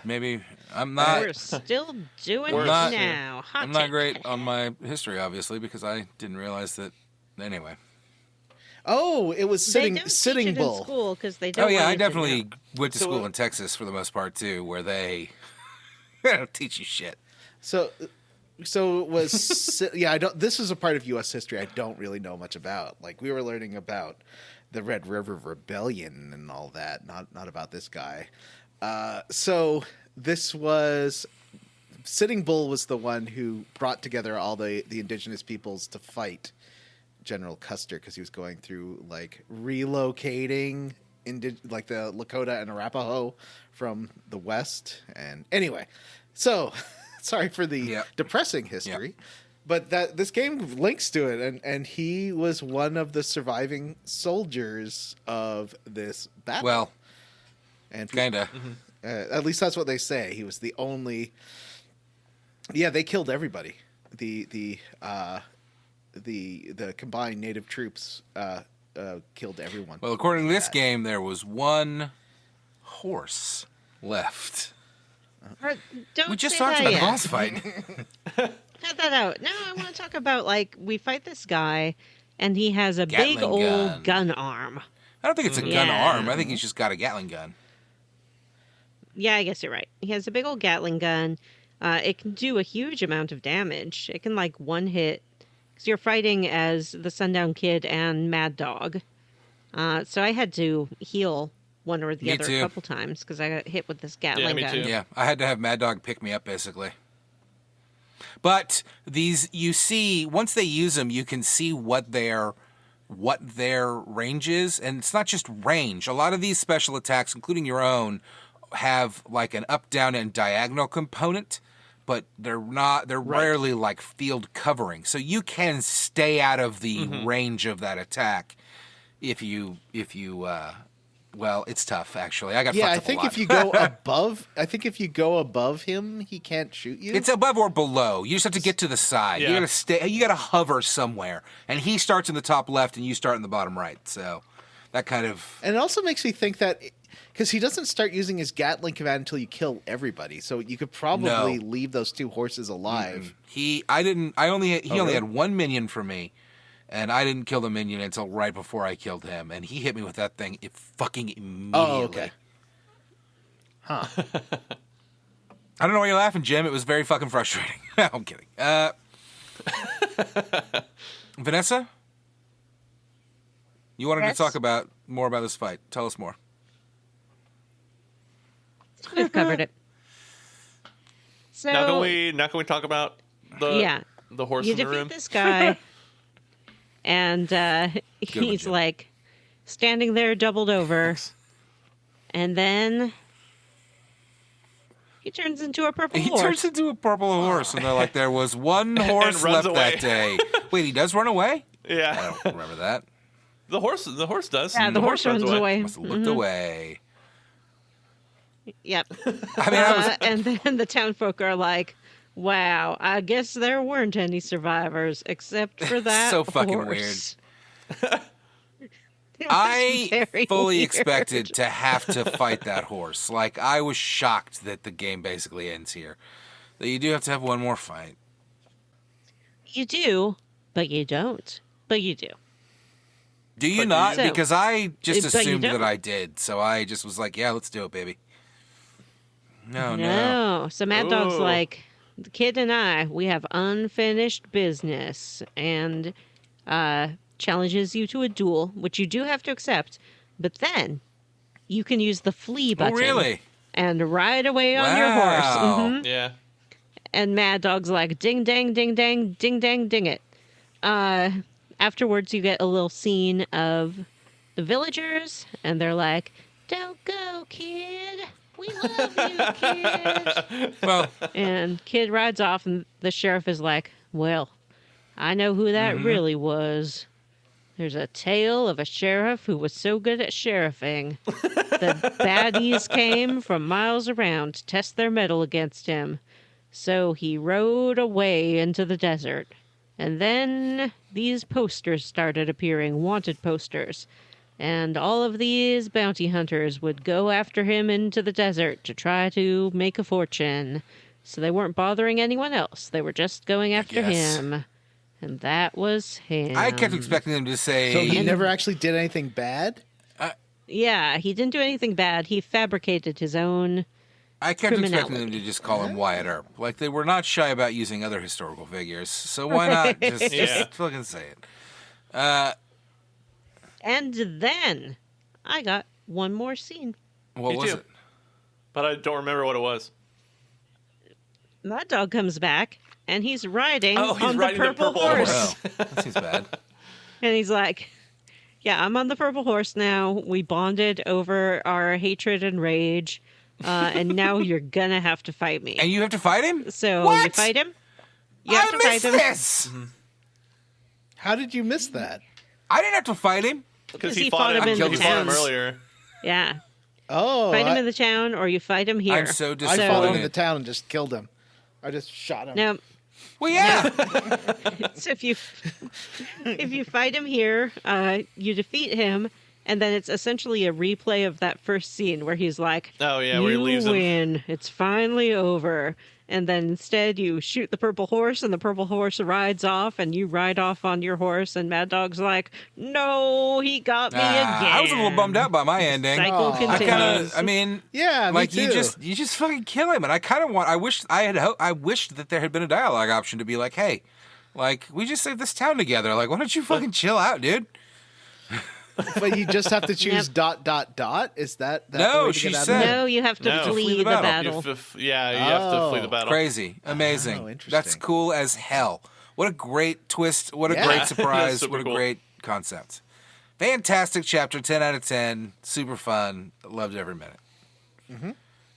It's pretty amazing how much replayability it kind of puts into some of these chapters for Yeah. pretty simple things. It's like, oh, you can replay it and do the slaughter everyone. You can Yeah. replay it and Get not hung. kill Yeah, you Mad can play it and Dog. get different characters to survive. You're right. Crazy. Yeah. Yeah, what a good game. What a good game.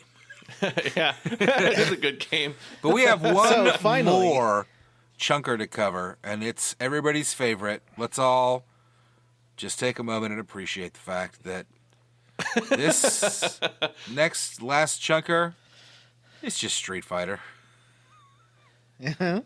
I love I love this opening training montage of him like running on the treadmill and doing all that stuff. It's so good. So Masaru Takahara wants to get everyone's moves, and he's like, the only way to do this is if I have to challenge everyone and then get them to use all of their moves on me. And I foolishly thought I got all the moves, and Vanessa's like, oh, but did you get this special move or this special move? I was like, no, because you have to like defeat them in a super secret Mega Man order in order to get all the special moves. I didn't get all the special moves, but I heard about them. Yeah. Wait, which ones? I felt like I got them all. Well, because there's two There's listed. like two from every boss, right? Right, but Or there's two from every there's fight. some of them have a secret third one that you can get by using a special move on them. And so it's like Mega Man, where you have to fight them in a certain order to get all of them. I used a guide. Maybe I did that. I don't remember. Yeah, there's some that I definitely never got. Like I was looking at them, I was like, oh, that sounds fun. Some of them are super cool, like the ones you get from the Luchador. Yeah, I really like that one. He had like the Frankensteiner. I had to knock this out on lunch today because I was not quite caught up, and I don't know. I could have done it this evening, I guess, but I was worried. I didn't realize how short it was going to be, so I did follow a guide and get every move. And it's fucking easy.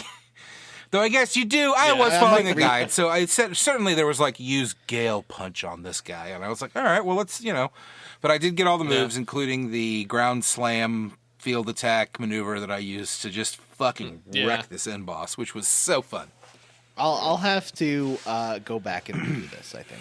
But it'll take 45 you can knock it minutes. out super it's quick. a 45-minute chunker. It's so quick and funny, and it feels like a great, and God, I wish every game could figure this out. Like, what a great, just, diversion, like a short, just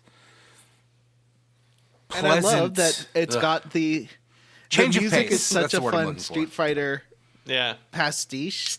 And it's fun that it is the Street Fighter lady who did the music. Oh, really? She did the music to Street Fighter, so she's kind of parodying her own Street Fighter music here. That's great. awesome. It does have the level select like a Street Fighter. Like, you've got 5 fighters, and you pick them one at a time, and that's it.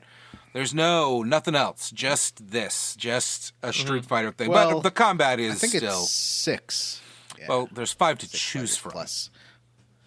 No, there's 6 to choose from. Oh, and really? then Odio I'm sure Bear. you're right. I wasn't Yeah. counting. I thought there were 5. I just did. Don't count me. I won't count you out. Okay. Don't math at me.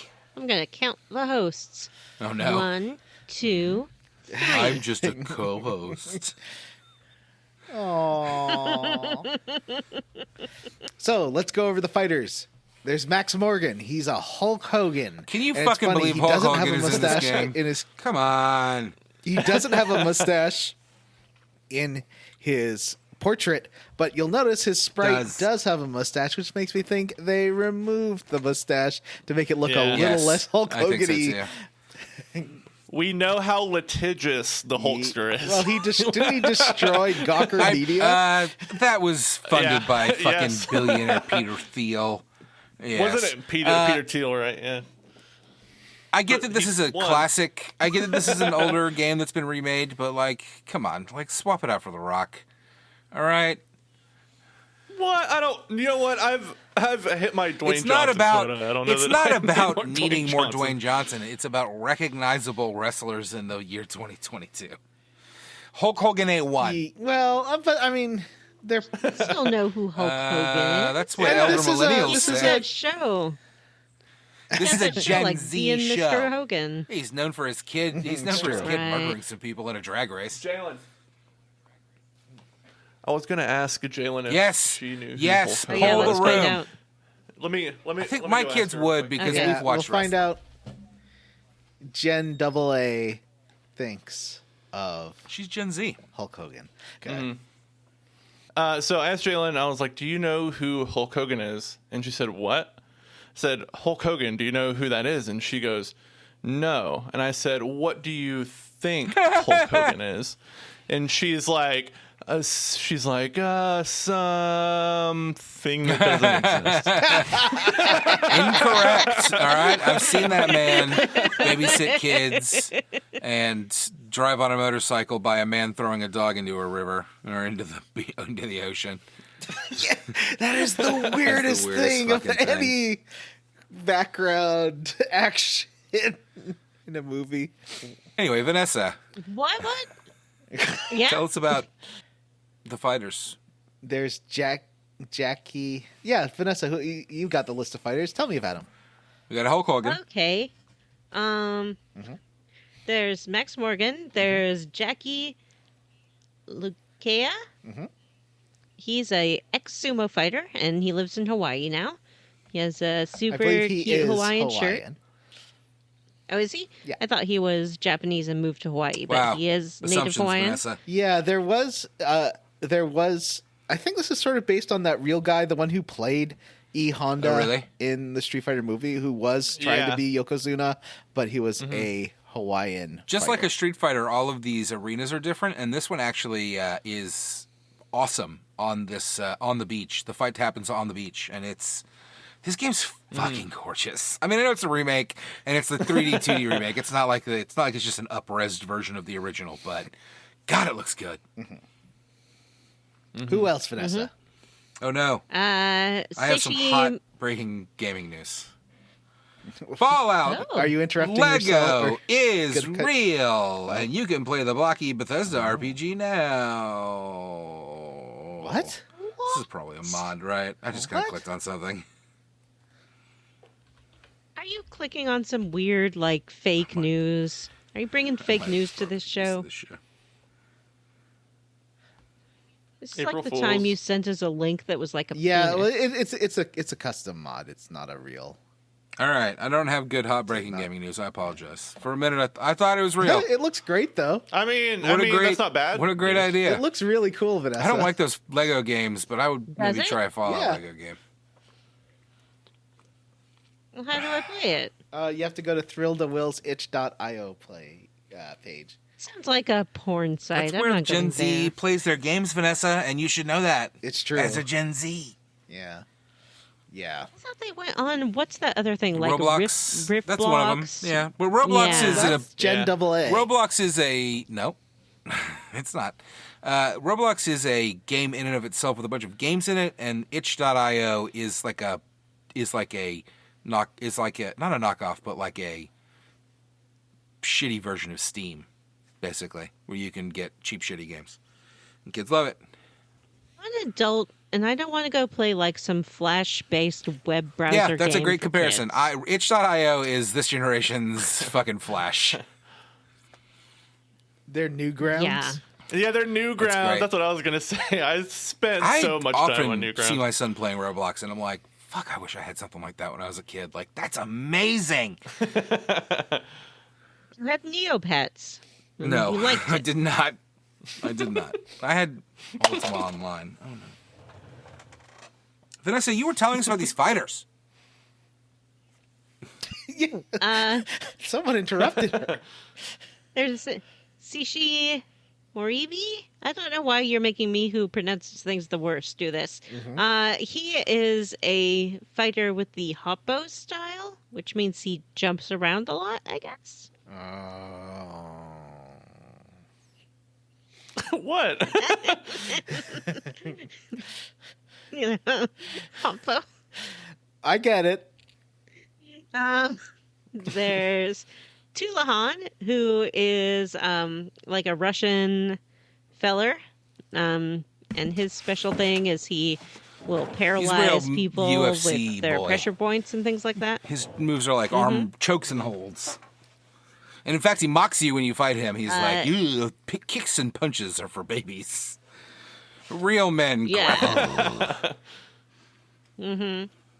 Namkiat, who is a Muay Thai champion, Muay Thai. and the Great Aja, who is a luchador, and he uses What does he say? swear at you. Oh, he does. He says what does he motherfucker say? and it I- bleeps fucker. And I was like, your mama's Yeah. titties and like you're an ass. That was fine. But motherfucker is a step too far, I guess. I Once liked again, the game did not say titties. That was just your imagination. going back to the old West part. I like that you can just pick up pieces of shit like that don't they don't really do Yeah, you anything, can. or maybe you Yeah, can they're throw traps. them. I don't. Yeah, they can be a trap. You can That's put right, them that's right. in the pits. It says this shit will like work well in Yeah, conjunction you with the pits. But you it calls dig it a shit. you dig a pit. Like, We all know this. You dig a pit. You put stakes in it. You cover it with human feces, and that way, anybody that gets stabbed or pokes themselves dies from the infection. God. One time I went to this like cafe and I wanted a Diet Coke, but they only had regular Coke. So I got one of those. And then this guy came in and he was like, "Hey, Vanessa." And I didn't want to deal with him or his weird crew. So I saw this kid on a scooter. And I said, This "Oh, is can I Back borrow to the your Future scooter?" too. And I broke like the handlebar off, so it was just the plank and the wheels, and That then sounds super cool. Did you yeah, go I started like skitching? wheeling around on that. I went skitching, and this guy was like Vanessa, and then he was like coming did you after hear me. any Huey Lewis? Yeah, like, absolutely. Around you? Well, sort of like as I was doing it, I was like, Now, did he chase you and run into And, a pile of manure somehow? yeah, he chased me. That's exactly what happened. I must have told you before. He had like his classic convertible, and there was a manure truck, and he was trying to like get me, but I got out of the way, and then he crashed into the manure truck, and the shit like came all over him, and then he was like, "I hate manure." That was a weird That's day. an amazing story. Thank you for sharing that with us. Did you invent skateboarding? Is that what you're trying to tell us? I don't think so. I think that if there had been a skateboard nearby, I would have used that, but there was only so a you scooter. invented the skateboard. The skateboard was All right, invented ladies in and like gentlemen, the 50s. go Matt, ahead don't be and get ridiculous. out your Vanessa notebook and write this down. Last name, Hawk. Because she's like Tony Hawk. All right, never mind. So, Tony Hawk, the invented the inventor of skateboarding. yeah, that was the joke. One day, Tony Hawk was... And that man was Tony Hawk. Anthony Hawk, he went by. Vanessa's great grandfather, Anthony So- Hawk. After you do punchies with everyone, they're like, "Oh, you're such a." Oh, did we? Yeah, we talked about Namcat and Yeah. Namcat's cool non-binary style. I really. Oh like yeah, that was fun. And then- John said earlier, and Yeah. I'm sure I'm almost positive you're right that they probably cleaned this up with the remake. Yes, 100%. But it's got a real Mega Man thing going it's like on, or irrespectful. Blue Mage, depending on how you look at it. Yeah. Yeah. I was thinking about the Blue Mage when I played Yeah, me this, too. actually. So finally, you go to the beach, and it's sunset, and you're like, I got all the moves. This is great. But then someone approaches you. What a weird name for this character, by the way. Odie O'Brien. I mean, it feels like this is the beginning Yeah. of Street Fighter 2, right? Like, Well, he looks like he looks Sagat exactly from like Sagat. Street Fighter I've never 2. played Street Fighter 1. Is this what Street Fighter 1 is? Do you fight 5 people Yeah. and then fight Sagat? Yeah, pretty much. 6. And 6? then, so you talk to him, and he's like, hey, so you're champion now, huh? Well, I fought all those losers you fought against, and they all sucked. They all died by my hand because they were just lame-os. We just fought them. Let's fight now. And you're like, oh, wait, you killed them? That sucks. Don't do that. And he's like, ha, ha, ha, ha. And you're like, you're just a murderer. Yeah, he's like, your mistake was leaving them alive because now other people can follow in your footsteps. If you want to be the best, you have to like be the only one who knows these moves. No one can learn. And then he very anymore. loudly announces his own name, which is Odie O'Bright. I'm a big fan of Garfield. What a fucking weird decision.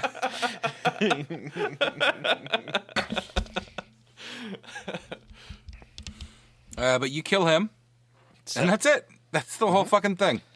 Yeah, he's got all the same moves you do, which is pretty fun since he stole them from people. I mean, you can just kind of, a lot of these And- fights in this game, you can kind of cheese them by just staying away from them.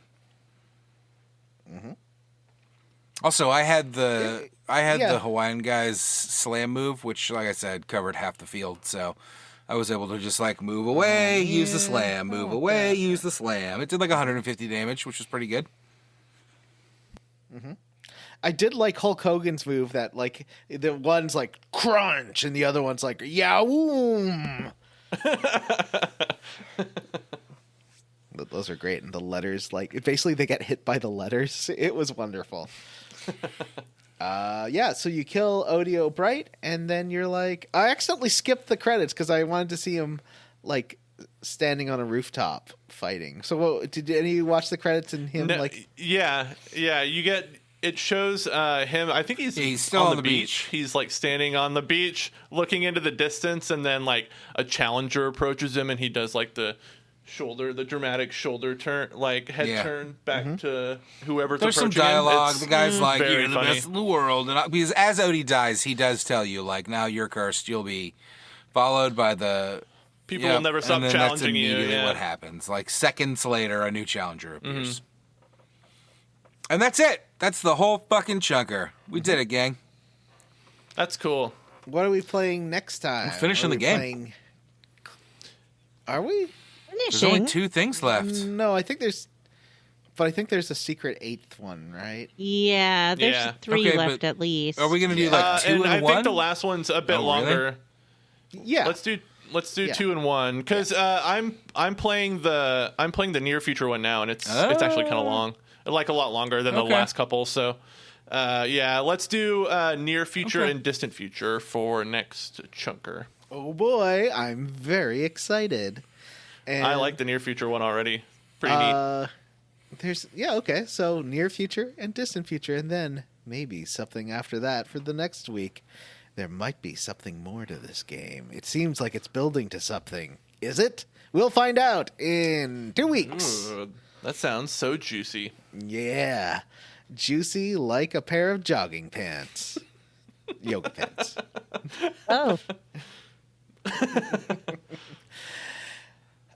Bullshit minigame corner. The only one I noticed really was the town thing, but that's more of a whole mechanic of that chunker. But what a great mechanic. Just want to say again, a lot of fun. I like the time management aspect. Like the crappiest people need like 4 chunks of time to do their stuff. Like even Billy, that little turd, he won't use his slingshot unless you give him at least 4 chunks of time. I had so much time left there that I fucking put the controller down and just waited for everybody to come back. Like it was fucking hilarious. I did like that they're all like, okay, ready. Vanessa, how many people did you have defending Odio when you did it? I sent them all out there, but I think that if you send like 2 carrots, only the first one will count. So you don't actually Right, have to use okay. everybody. But I didn't have any need for them to be hanging around the saloon bothering me, so I sent them all out there to work. Okay. But I mean, how many people were defending the boss? Like, how many did you make all the right decisions? Was he alone or did he have support? That's what I'm The asking. first time 2, and then the second time he was alone because I had to do it again because I had to get it perfect and right. The first time I had a screen full of enemies. It was amazing. I'd never seen so many enemies in this game. Anyway, so yeah, that's about it for the bullshit minigame corner. Squarely against. What are you roundly for or squarely against this chunker? Jim. I am roundly for the present day chapter. The montage of him training in the beginning was so funny, and I like how unique all of the fights are. I didn't much care for Odio Bright. I thought that was kind of strange, but I love the whole thing. The music was great. It was just a cool kind of riff on fighting games. Liked it a lot. What about you, Vanessa? I'm roundly for delightful surprises. This game was kind of going in the first 2 chunkers we played, the first 3 really, in sort of a straightforward RPG kind of way. And then Wild West was such a delightful surprise with its trap mechanic instead of fighting mobs. And then present day was even a greater surprise when I realized it was just going to be like Street Fighter style battles. Like, that's delightful. I love it. I think I've said it before, or maybe I haven't, but I can see why, because you can start with any chapter. If you'd started with present day and you've been like, oh, I'm going to play an RPG, this is great, and you get this weird Street Fighter game, I can see why people would have like bounced right off this game and been like, no, this isn't for me. I don't like this. If you don't realize that every chapter is going to give you something new and different to do. Mm-hmm. I love that it gives you something new and different to do. And it's so pretty. Matt, what are you squarely against? I'm roundly for the whole Wild West chunker, particularly your mama's titties. What a great, weird, crazy line to have show up. Again, that is not in the game. And then the Nobody guy says does the titties motorboat ever. thing where he's like, and it's great. My favorite part of the game. What about you, next person? Johnny? Yeah. I'm going to say I love the pretty 2D, 3D aesthetic. I think that Octopath Traveler and Triangle Strategy do a bit more with it. Like, they'll zoom in and stuff, and the little cuts to zoomed in stuff in the Wild West chunker were really neat. I kind of wish the game did a little bit more of that because it's pretty, and I'm fine with the sprites looking like huge chunkers. I almost wish they did it like 3D Dot Game Heroes, where the sprites themselves were actually 3D models, and you could pan around them and stuff, because I think that would look really cool too. But still, I like the aesthetics of this game a lot.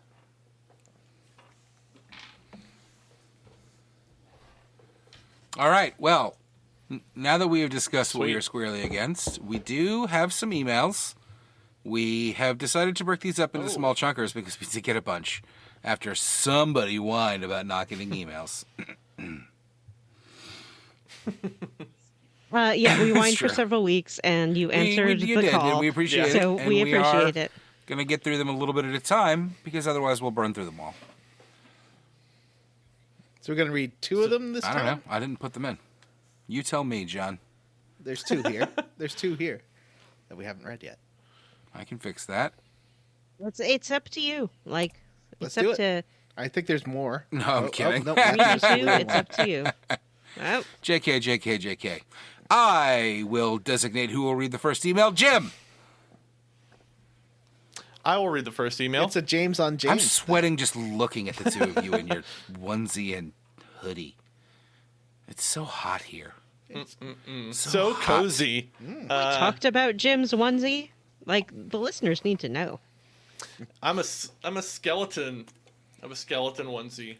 Yeah, he's wearing the classic black onesie, white skeleton bone onesie. It's very comfy. Okay. This email opens. Dear persons of Square Roots, longtime listener, first-time correspondent. Having burned through your entire back catalog, I'd long thought about dropping a line to say thanks and express my enjoyment of the pod, but it was not until last episode that I was compelled to finally write. As you may recall, Mr. Banks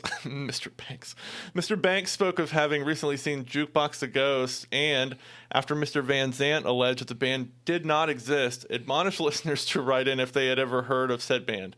As the kids say, I felt seen. I know of this band and saw them with my then girlfriend and her roommate a few years ago. Their music was, and I expect still is, pleasantly catchy. In any event, I'm a big fan of the show and particularly enjoy hearing you talk about dense games like the Persona series that I'd only ever faintly heard of and now don't have the time to ever play. You all have very different viewpoints, so it's always interesting to hear how different plots, mechanics, tropes, etc. either resonate with or clang off of each host. In the event that you are looking to pad a future episode and or further kibitz, I actually have a question that I'm trying to figure out. What should I do with old gaming equipment that is neither new enough to be valuable nor old enough to be cool and retro? I have an Xbox 360 and small stack of 360 and PS2 games taking up needed space in my basement. None of the games are especially rare or interesting, and a quick check of eBay suggests that the cost to ship the items would be roughly equal to or greater than the value of the things themselves. I know that many of you have multiple older and in one case taco-based systems. What do you do with your old stuff? Thanks again for the pod, James. P.S. P.S. What? There's a P.S. Oh, there's a P.S. Sorry. P.S. While you also correctly said in this last episode that you generally retire inside jokes quickly, please drop kick baby fresh eyes into a volcano. I would rather listen to a 3-hour loop of horny grandma hitting on incel sheave. Amazing, and I agree. We'll Time think for that about it. bit to die. I regret being involved in its conception. You started the bit. Yeah. You're the one who said those cursed words. I would keep the 360 and the PS2 because there's plenty of games for those that will never show up on anything else, and I like playing old games. If you don't like playing old games, here's what I do with stuff that I don't need that still works, is I go onto Facebook Marketplace and I list it, and people will pick that shit up. Like, no matter how, like, if it's free, people will take it. Do not try to sell it. Deal with people. Do not try to make money off of it. Nightmare. You just described my Just put it nightmare. outside and they come get it. Yeah, I'm in a local buy nothing group, and basically what you do is if you have something and you don't want it, you're just like, I don't want this, and then some lady will come and get it. Yeah. That was a lady. I've done that a bunch of times. Like, I gave away my old coffee table, an old lamp I had in my daughter's room, just gave that away. I just recently got rid of like a bunch of old Tupperware and like cookware, and I put it in like a tote, and I was like, kitchen stuff free to first person to come and get it, and like 2 hours later somebody came and picked it up. And you don't have to give your address if you don't want to. You can be like, I'll meet you at this and that coffee shop. Yeah. And you can have all this stuff. I have a lot of old consoles. I have the PlayStation 2 still, I think, somewhere. Maybe not. I have Xbox 360. I have Jim's Xbox One, which I asked him when he wanted me to send that back, and he said never. So I need So to now it's Vanessa's figure out what to Xbox do with One. that. So that was Jim's method of getting rid of stuff. So yeah, I don't know, put it in some Tupperware and stick it in your basement.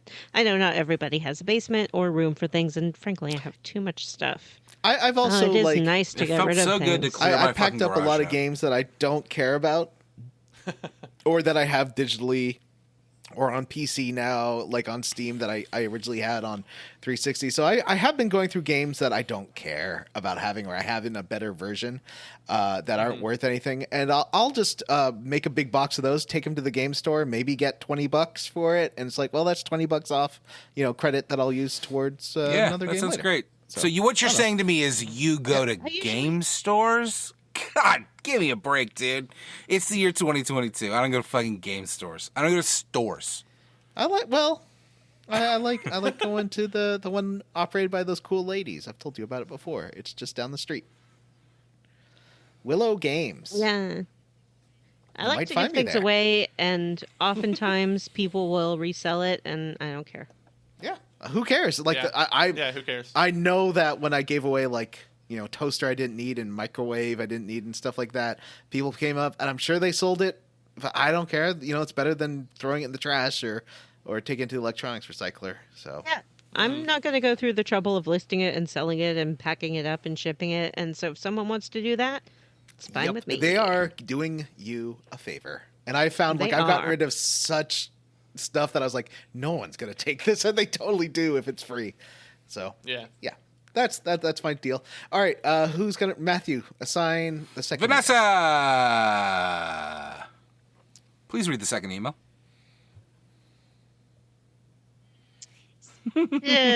So I'm here to say I love you guys and the podcast. Aw. And since Matt said you guys should play Final Fantasy IX again, I'm here to second this. Never. Wow. The whole reason I stumbled upon the podcast years ago was because I was looking for a podcast where someone was talking about Final Fantasy IX. Final Fantasy IX has been and probably will always be my favorite game of all time. So I would love it if you guys played it again, and especially with Vanessa. I think it would be awesome. From Jared. That should Yes. be. Oh, sorry. Go ahead. P.S. Some of my favorite parts of your show is when you guys just go off on random tangents. Thanks for all the laughs. Thank you very much, Jared. That is many people's least favorite part of the show. It's But true. we're not going to I've stop never doing really it. heard people complain I about did. it. Like that's also what I like in I read a podcasts. review yeah. last week that made me sad. That was all about how and if it's just John and Vanessa on the episode, I skip Saw it. that yeah. on Twitter. There was a review that said, don't bother listening if it's just Johnny and Vanessa. They're just going to talk about show tunes. That's not nice. I didn't so see that. Funny. It's not nice. You didn't I said say didn't it. see Somebody it. did. Yeah. See is the it was word on I the review. used. But anyway, so I really appreciate you saying that because I was feeling a little down after reading that review last week. I know I John, shouldn't you're let it bug me, but underappreciated sometimes because I do. you're on every episode, unlike the rest of us. There are 2 episodes at least. That's I'm on. not a lot out of 338. That's true. Yeah, that's true. That's very So, true. if you like Final Fantasy IX, I have a YouTube recommendation for you. Look up Clemps, Clemps. He's the biggest Final Fantasy IX fan and just JRPG fan in general. So he talks about it's just a really good YouTube channel. Lots of really interesting insight on like more niche games, so it's not just the ones everyone knows about. But he loves Final Fantasy IX so much, and so yeah, check that out. It's a really fun channel.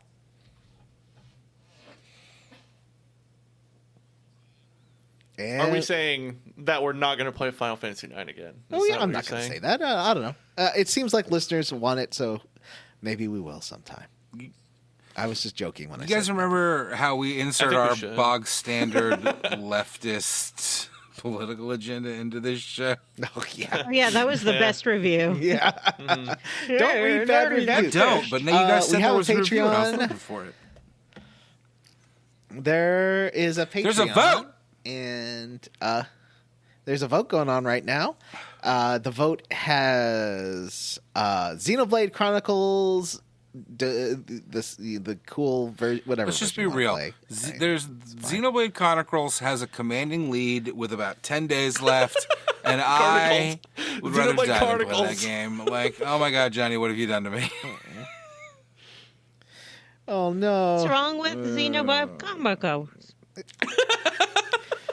It's the mechanics are a little obtuse. It takes like 10 hours to figure out how it works. No, man. We're I mean, pro that's gamers. that's I'm the pretty sure Persona we'll games figure the it same out. way. Yeah, I think we should. Yeah. So when are we going to stop playing Live Well, Alive? we have 2 episodes Live left Alive? now, I 2 guess. weeks? I We're done. suggested we end it next week, but you all said no. 2 episodes. So That'd be too when we long. finish that, we'll have 1 week between games to get to the first chunker. Oh well, we'll That's how it always works. Yeah, Jim, that's how it always works, bud. Yeah. Well, I guess we don't have a lot of episodes left. I think it. That makes I think sense. I timed it right. I put it to end on November 7th, which is like a week and a half from now. We'll know Yeah. within a few days who has the actual lead. Like, Xenoblade is probably the get started. But Yeah, I don't know what who to else play. is there? There is Trails Fire of Cold Emblem, Steel, 3 houses. Yeah. Mhm. Fire Emblem, 3 Houses, a fan favorite. People love that game. Apparently not. What's Jim's? Live a live. Soccer Frontier. Oh yeah, Soccer Soccer Soccer Frontier. I can't Frontier. wait. Some people like. I will choose to play as Manchester United. Thank you.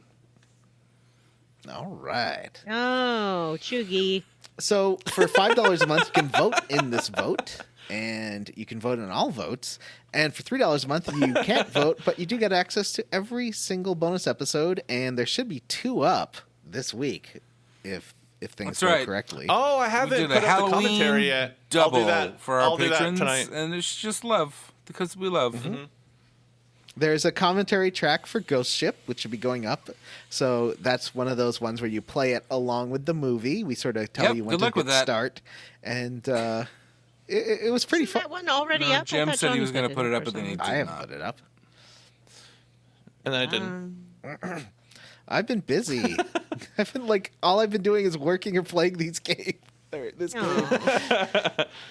And your Yeah, and, and fucking Chronicles. Well, 100 yeah, that's hours of Xenoblade 2 and fucking 20 hours of Xenoblade 3 so far.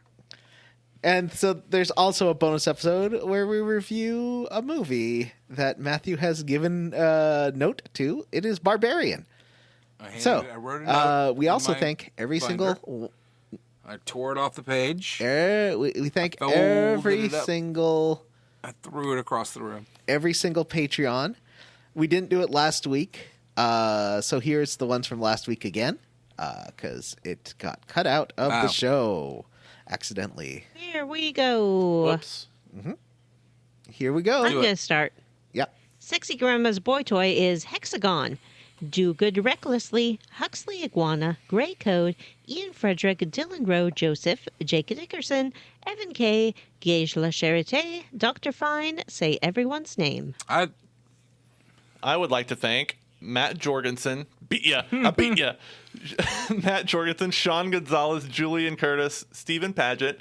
Oh, You Don't Have the Right. David Shook, Justin Ham, Tracy the Board Queen, Chris Ryan, Bree Girth, Cyril the Wolf, and Robert T.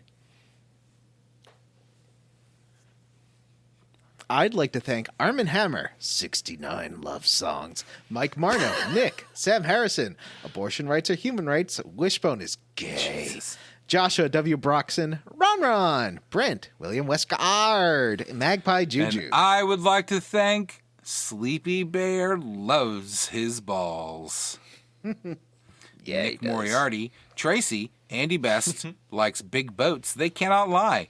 This just in, Eldrick embodiment of darkness receives sick burn from plastic cowboy toy. I got through a lot of words there, all right? Oh boy, sure. I mean, for fuck's sake. Isaac Wright, Citrus C, Welcome to Cute Boy Jail, Honk Honk, Chad Wilson, Beauty is in all 11 eyes of a beholder, Slay One, Get Your Set Now, Lex of Ariel, Tom, and Saving Sid's Nuts.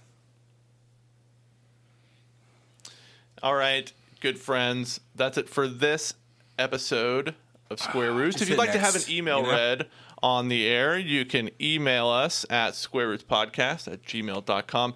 Come see us at our Facebook group and our sweet new group chat, the Square Roots podcast group for smart, cool, very attractive people, or find us on Twitter at Square Roots Pod. Read us. iTunes, Ghana, Stitcher, SoundCloud, Spotify. Hey, Stephen Morse, thanks for our theme. It's great. He's Beige on Beige on YouTube and Twitter. I'm not going to say the Spotify You have thing to. anymore. It's a law if we're on Spotify. The line. If you're listening on Spotify and you want to hear other episodes, go somewhere else. And Matthew's bit. I have a thing? Oh, that's right. Matthew says, farts, farts, farts, farts, farts. All right. For Square Roots, I am Jim Banks. I'm Matthew Van Zant. I'm Johnny Brandon. I'm Vanessa, and I'd like to wish you a very happy Halloween if you happen to be listening to this episode on the date of its release. Anything can happen on Halloween. Vanessa hate can turn Halloween. into a cat. All right. Bye. Bye.